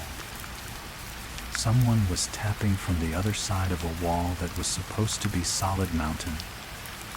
I stumbled back, nearly knocking over chair 1. The hum followed, rising in the air like a voice preparing to speak through static and stone. Then the receiver on my desk clicked. A tiny relay sound, too deliberate to be random. The headphones, still resting on the edge of the table, tilted slightly, as if nudged by a breath I couldn't feel. Static surged again, and a whisper, clearer than before, slipped through the room. "You weren't supposed to hear me yet." My pulse tightened. "Who are you?" For a moment, there was only the shifting hum. Then the voice answered, not through the headphones, not through the machine, but behind me, where the dust on the floor had gathered into a faint disturbance. Another operator tried to leave, and I learned to speak from him.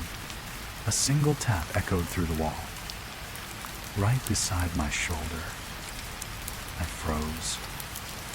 The hum deepened into something almost like a sigh. And now I hear you too. The hum spread through the walls like a slow pulse, sinking into the concrete, vibrating the air in tiny, unsettling waves. I backed toward the door, hand brushing the cold steel handle. For a brief, desperate second, I considered wrenching it open and running out into the night, leaving the receivers, the logs, the mountain, everything behind. But the handle didn't move. It wasn't locked. It wasn't jammed. It simply wouldn't turn, as if something on the other side pressed lightly against the door, holding it in place with a quiet, patient strength. The hum deepened.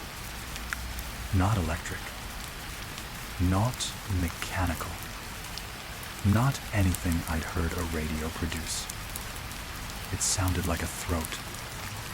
I stepped back from the door. The bulb overhead flickered twice, stretching my shadow long across the room. My silhouette trembled against the far wall, distorted by the shaking light. For a moment, I could swear it looked like there were two shadows, one mine, one slightly behind, slightly taller. Then the tapping resumed. This time, not from behind a single wall, but from all four. Tap, tap, tap. Each tap slightly out of sync, like four fingers drumming lightly against the room, testing its boundaries. The sound didn't echo. It had weight real, physical, as if knuckles pressed against the concrete from the inside of the mountain. I clutched the headphones like a shield without realizing it. Static surged through them, strong enough that the metal frame vibrated in my hands. Then a whisper threaded through the distortion, layered, fuller, like someone learning how to use a voice they hadn't needed in years. You shouldn't have listened. I nearly dropped the set. The hum thickened, sliding beneath the static like breath pressed through a narrow mouth. The receivers crackled violently, one after another. Receiver 1 burst with noise. Receiver 2 spat out a sharp electronic screech. Receiver 3 sputtered and then clicked on by itself. No one touched it. No relay should have activated. Yet the switch flicked over with a clean, decisive snap. Static flooded out, so loud I had to cover one ear. Behind me, the tapping grew faster. Tap, tap, tap, tap, taply, like something circling the bunker. Closer, learning the shape of its walls. I pressed my back against the desk, pulse rattling through my ribs. "Stop this," I said, voice thin. "Tell me what you are." I'm sewed. The hum hissed softly, rising to a pitch that made the fluorescent bulb buzz overhead. Then, clear as spoken words, the voice replied. I was nothing until he made a noise. The static deepened around the words, swallowing them into the receivers. The last operator, the one who tried to leave, he knocked on the wall, and I learned the sound. I learned him. I shuddered. Memory surfaced a half-forgotten entry in the logbook. Operator Brent, missing after night shift. No signs of exit. No breach detected. To a seventh, everyone had assumed he deserted. Now the walls seemed to breathe around me. "You're not real," I said. "You're an echo, a resonance, a malfunction." The hum laughed. Not loud, just a soft, amused vibration rippling across the room. "Then why can I hear your heartbeat?" Tuar. My pulse stuttered. There and there, 2 taps struck the wall directly behind my shoulders, perfectly timed with the thud of my heart. And there, a 3rd tap landed on the concrete by my left ear. I pressed myself tighter against the desk, throat tight, fingers numb. The bulb overhead gave a long, sickening flicker, and for one heartbeat, the room went pitch black. In that moment, that single blink of darkness, the hum stopped completely, leaving behind something worse. A soft, uneven breathing. Not mine. Not human. Too close. When the light snapped back on, my headphones had moved. They lay on the chair now, placed there, carefully. Waiting. Receiver 3 clicked again, adjusting its own dial in a slow, deliberate sweep. Static thinned. A new sound crawled through the speaker, the scrape of someone dragging their fingers across concrete from the inside of the wall. Then the voice returned, clearer, stronger, almost confident. You asked what I am. I'm what's left when someone stays too long, in a room where sound can't escape. The tapping grew louder again, faster, more eager. 1 tap landed against the floor by my boot, another against the ceiling, a 3rd directly behind me, followed by a whisper sliding so close it brushed the hair near my temple. And now, I'm learning you. For a moment, I didn't breathe. The whisper at my temple felt too close, too deliberate, warm enough to be breath, cold enough to be stone. I jerked away from the wall, nearly knocking over the chair behind me. My lantern swung at my side, its dim glow carving jittery shapes across the concrete. The hum stopped entirely. Silence flooded the bunker, not peaceful silence, but the unnerving, swollen quiet of a room listening back. Receiver 3 clicked again. Once, then twice. Each click slightly out of sync, like a finger exploring the switch, memorizing its movement. Static dropped into a low, throaty drone. Not quite a voice, not quite a machine. Something in between. The walls answered the drone with a faint tremble. Dust loosened from the ceiling and rained down around me in soft gray flecks. The fluorescent bulb buzzed violently, its glow thinning into pale strips of light across the floor. I stepped toward the center of the room, keeping my back away from every wall at once impossible, but instinct demanded it anyway. Then the breathing returned. Slow. Long, dragging through the concrete as though someone were inhaling directly from the stone. Don't move. The voice wasn't from the speakers this time. It wasn't from the walls. It came from the floor beneath me, deep enough that it vibrated up through my boots. I staggered back with a gasp. The floor trembled again.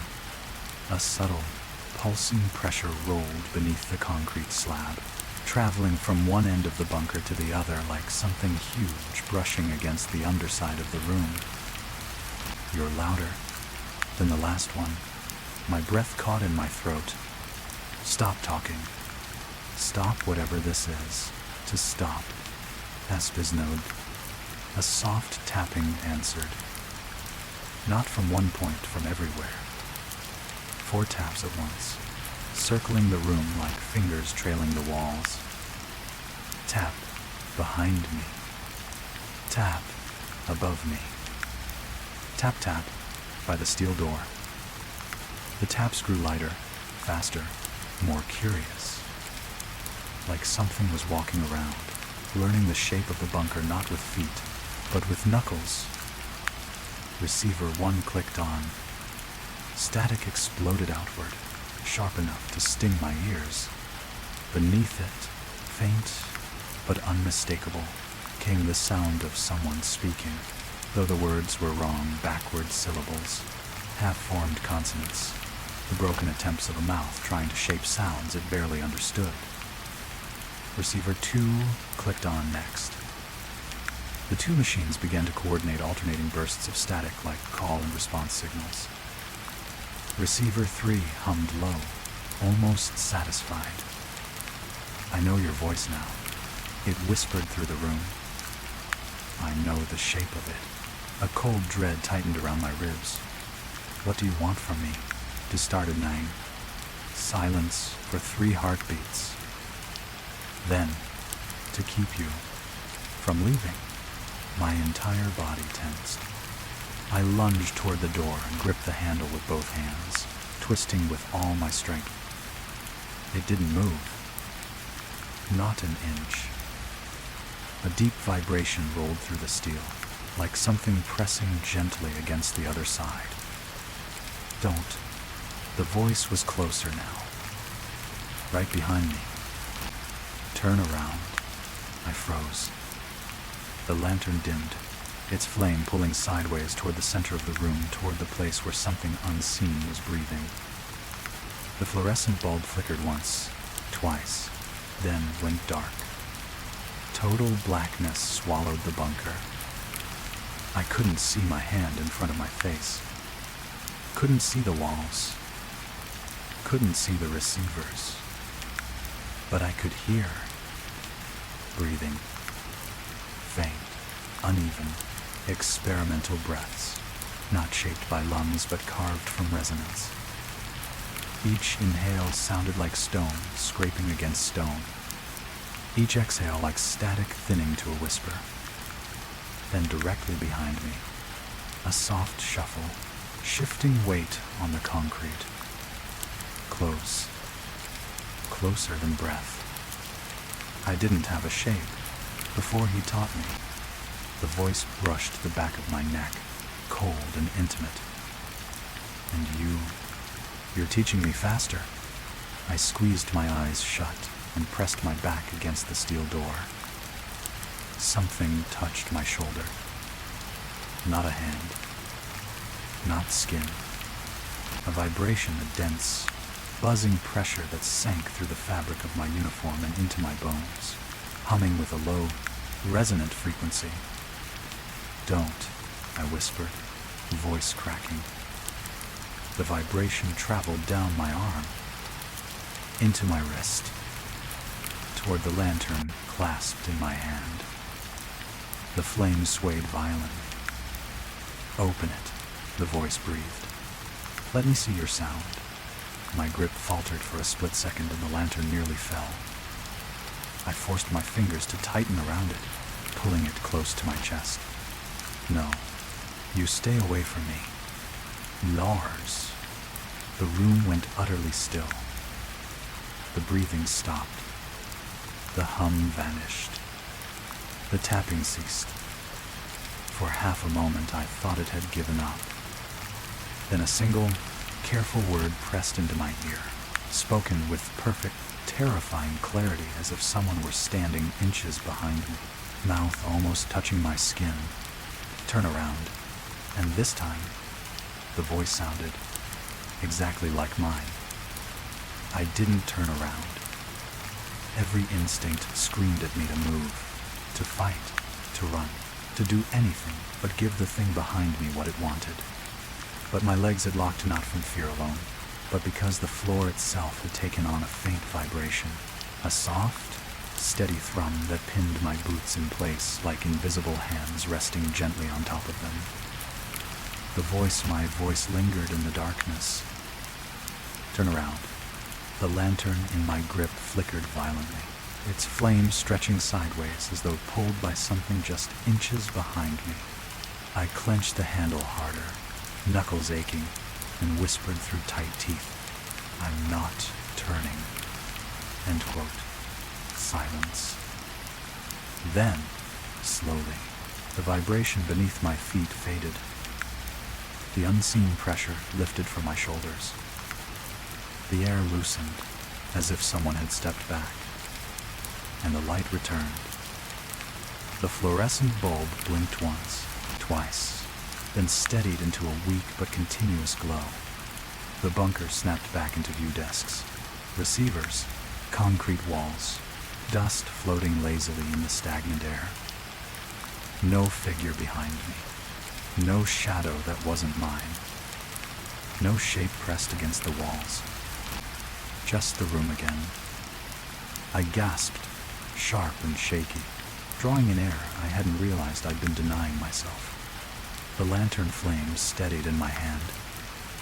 It looked like everything was back to normal. I turned the door handle again. It moved. Not smoothly, not easily, but enough that my breath caught in a small, desperate burst of hope. The hatch groaned open 2 inches, revealing a slit of night outside, cold air, drifting fog, the faint outline of tree shadows swaying in the wind. I pushed harder. Another inch. Another. I could fit my fingers through now. I could wedge my arm in, force it open wide enough to slip out. A tap sounded behind me. Just one. Soft. Measured. I spun, pressing myself against the cracked open door. Nothing moved in the room. The walls were silent. The receivers were dead. The floor was still. No hum. No breathing. No whisper. It felt empty. It felt safe. Too safe. I narrowed my eyes and took a tentative step toward receiver 3. Its indicator light, the one that had been dead for the better part of an hour, glowed a faint, sickly orange. A heartbeat. A reminder. A presence. Don't, I whispered. The light flickered once. Then it went out completely. I stared at the blank switch, the dead bulb, the silent speaker. My pulse steadied. My shoulders loosened. Maybe the thing had retreated back into the walls. Maybe it needed darkness, silence, or a fault in the electrical lines to cross the boundary. Maybe I just had to leave now, before it found another way out. I took a step back toward the door. The room stayed still. Another step. Nothing stirred. I reached the threshold, pressing my fingers into the cold mountain air, the fog licking softly around my wrist, like an invitation to escape. Relief washed over me in a slow, trembling wave. I could get out. I could tell the others the equipment was failing. I could report auditory interference. We could abandon the station for the night. I started to slip through the crack. A soft sound drifted behind me. Not tapping. Not static. A sound I recognized instantly. Breathing. But not the slow, dragging breath from before. This one was faster. Closer. A whisper of air moving in a small space tight. Enclosed, like lungs pressed into a corner. It came from the far end of the room. Against my better judgment I turned, lantern lifted high. Receiver 1's chair had moved. Not far. Just a few inches pushed back from the table, angled slightly toward me, as if someone had stood up from it moments ago. Don't leave me here. I nearly dropped the lantern, because the voice didn't echo from the walls, didn't buzz through the speakers, didn't seep through the floor. It came from the empty chair itself, soft and pleading, like someone sitting there had spoken without a body to carry the words. And the voice wasn't mine this time. It was another man's voice. Shaky. Worn. Familiar from the missing person report I'd read earlier. Operator Brandt.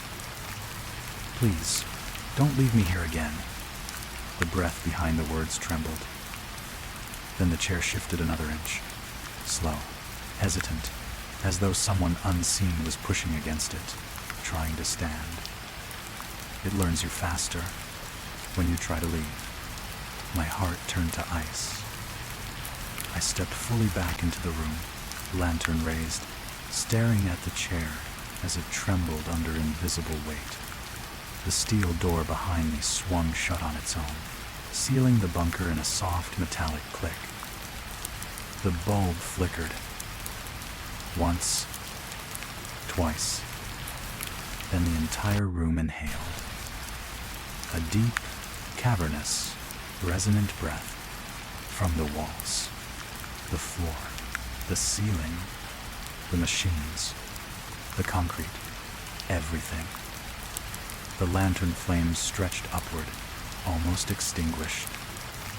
And then, from the corner of the room where the concrete dust lay disturbed, the thing using Brant's voice whispered one last line. "You feel safe too soon." And the breathing around me multiplied. The breathing filled the bunker like rising smoke, thin at first, then thick enough to feel against my skin. It came from every corner at once, layered, confused, as if dozens of unseen mouths were trying to figure out how to breathe in unison. I staggered backward toward the steel door, lantern trembling in my grip. The chair that had spoken with Brant's voice shifted again, a slow scrape of metal legs across concrete. Then another chair moved, and another. All three turned slightly toward me, just a few degrees each, like faces aligning to watch me. "You made noise," a voice murmured, not Brent's, not mine, something in between. So we woke. The fluorescent bulb flickered overhead, plunging the room into a strobe of light and shadow. Each flash caught the chairs in new, unnatural positions, edges twisted, angles wrong, like something unseen kept adjusting itself between the blinks of light. I pressed my back to the sealed door, heart hammering. "You don't need me," I whispered. "Take the receivers. Take the station, let me go." "Thanks." The breathing shifted, concentrating near the floor, crawling along the walls in thin vibrations. The concrete slabs groaned, a deep, tectonic sound that rattled the desks. "You heard us." The voices merged. "And now, we hear you." The lantern flames stretched sharply to one side. Something was standing beside me. I clutched the lantern tighter and swung it outward. Light carved across empty space, nothing there. But the flame bent again, leaning toward my other shoulder, as if drawn by a mouth inhaling softly right against my neck. I spun and slammed my fist into the steel door handle. It didn't budge. A low tapping began not around the room this time, but directly under the door, on the outside. A single finger tracing along the bottom seam, searching for the way in or the way out. "You opened the door once," the voice hissed. "Do it again." "No," I said. "You can't leave this room." "You can't," is a portent. The walls answered with a slow ripple, a vibration that traveled up through the concrete like something massive shifting deep inside the mountain. Dust cascaded down the wall near the ceiling. A hairline crack appeared, inching down like a thin black vein. The bunker shuddered. Receiver 2 clicked on by itself, its dial twisting with careful but deliberate turns. Static surged, clearing into a faint recording Brant's last log. Strange interference on the line. I hear something in it. The log cut off. A whisper slid out after it, finishing the sentence. "Room." The static dropped into a thick, rumbling hum. The entire bunker seemed to breathe outward air, rushing into the walls as if they were inhaling. My pulse stumbled. "No," I whispered. It came out as a plea. "Yes," the voices answered. "Teach us more." The lantern flickered violently. A shadow appeared on the far wall. Not mine. Not shaped like a person, exactly too thin, too tall, joints in the wrong places. It stretched upward like something unfolding itself after a long time folded small. It leaned, listening, breathing, learning. I backed up until my spine hit the door again. The steel vibrated under my weight, something on the other side pushing, pressing, matching its movements to the pulse of the room. The shadow grew. It drifted across the wall without footsteps, without movement, really just appeared in new places as the bulb flickered. Closer, taller, clearer. For one terrifying beat, the light revealed the outline of a face not human, not fully formed, but arranged from echoes of voices it had stolen. A mouth that didn't open, eye hollows that didn't blink, a head tilted the way I tilt mine when trying to hear faint radio chatter. It was studying me. "I have your sound," it whispered. "Now give me your shape." The shadow lurched. I dropped to the floor. A cold wind blasted overhead as if something had passed through the air inches above my skull. The desks rattled. The receivers screamed with white noise. The bulb overhead swayed violently on its wire, light flaring and dying, throwing the bunker into a nightmare, strobing of half-seen shapes leaping in and out of darkness. I crawled on my hands and knees toward the crack in the door. If I could wedge my fingers, if I could just open it far enough. The breathing rushed behind me, then beside me, then in front of me. I froze. The lantern flickered back to life, a sputter of light revealing the shape crouched by the door crack, its long fingers already sliding through, feeling the cold night air. It wasn't blocking my way out. It was trying to leave. "Open it," the voice said, now almost level with my ear. "We want to hear everything." I lunged forward, not to help it to shove the door shut. But when I touched the steel, a surge of vibrations slammed through my hand, numbing it instantly. The shadow jerked, recoiling like a startled animal.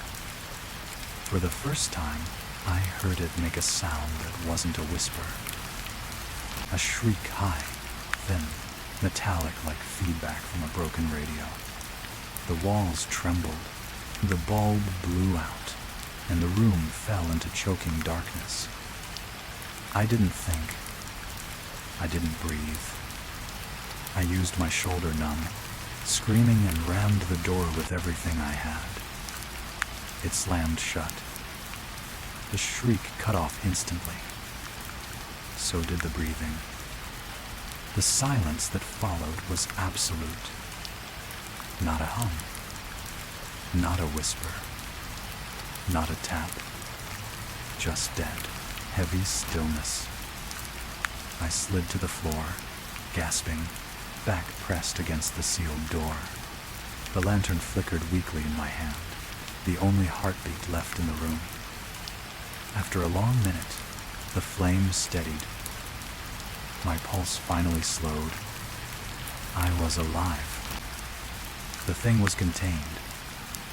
The room was quiet. Safe. I took a shaking breath and whispered to myself, "It's over. Hours into." A soft answer came from directly behind my head, on the other side of the steel door, spoken in my own voice. "No, not yet. I hear you out there now." And something pressed its fingers against the metal from the outside. The touch against the steel door was faint at first, just a soft, delicate pressure, like fingertips brushing a cold mirror. But as I pressed my back tighter to the metal, The contact deepened. The door bowed inward a fraction, as though someone on the outside were leaning their full weight into it. My breath hitched. "I hear you," the voice whispered, perfectly matching the rasp of my lungs. I followed the sound.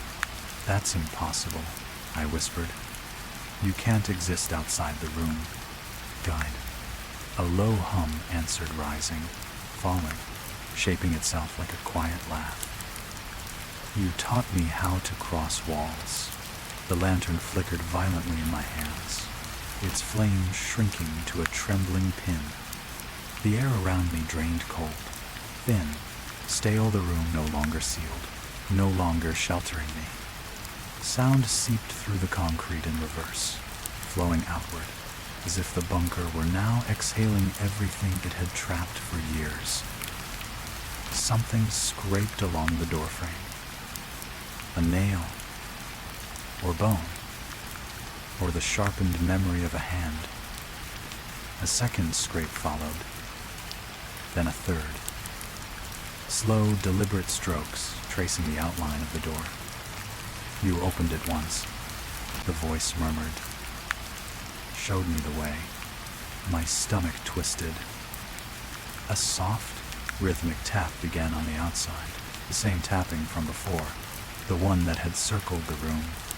But now it traveled upward, across the metal, toward the hatch window near the top of the door. Tap, tap, tap. Then silence. I held my breath. A shadow slid across the tiny reinforced glass lawn, thin, bent wrong at the joints. Not a human silhouette. Not even close.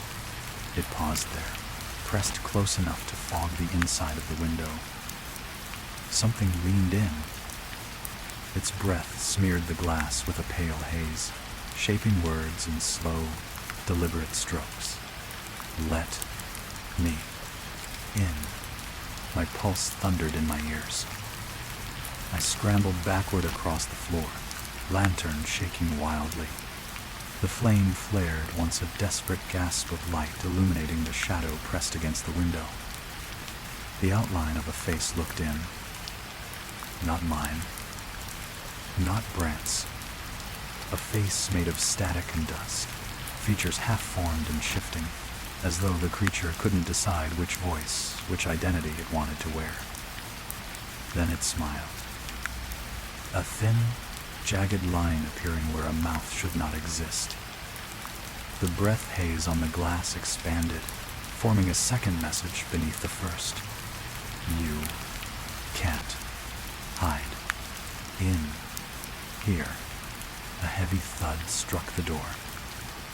Metal reverberated like a struck drum. Another thud. Deeper. Hungrier. "You hear me?" the voice whispered through the cracks. "So I can always find you." The steel groaned. A final tap traced the edge of the hatch window, almost tender, almost grateful. And then the voice slipped away into the fog beyond the bunker, drifting into the night with a softness that chilled me more than the knocking ever had. I'm learning the whole mountain now. The wind outside carried the whisper downslope, not fading, spreading, listening, hunting. And now, listener, if you're still awake after all of that, breathe slowly. Let the shadows settle, and try not to think too much about the footsteps, the whispers, or whatever followed you from these stories into your room. The night is quiet where you are, quieter than the jungles, quieter than the mountains, quieter than anything those soldiers faced. So you're safe, for now. Thank you for staying with me until the end. And if you wish to return, to hear what waits in the next story, follow the sound, listener, and remember to gently subscribe so I can find you again when the dark comes back Sleep well, if you can.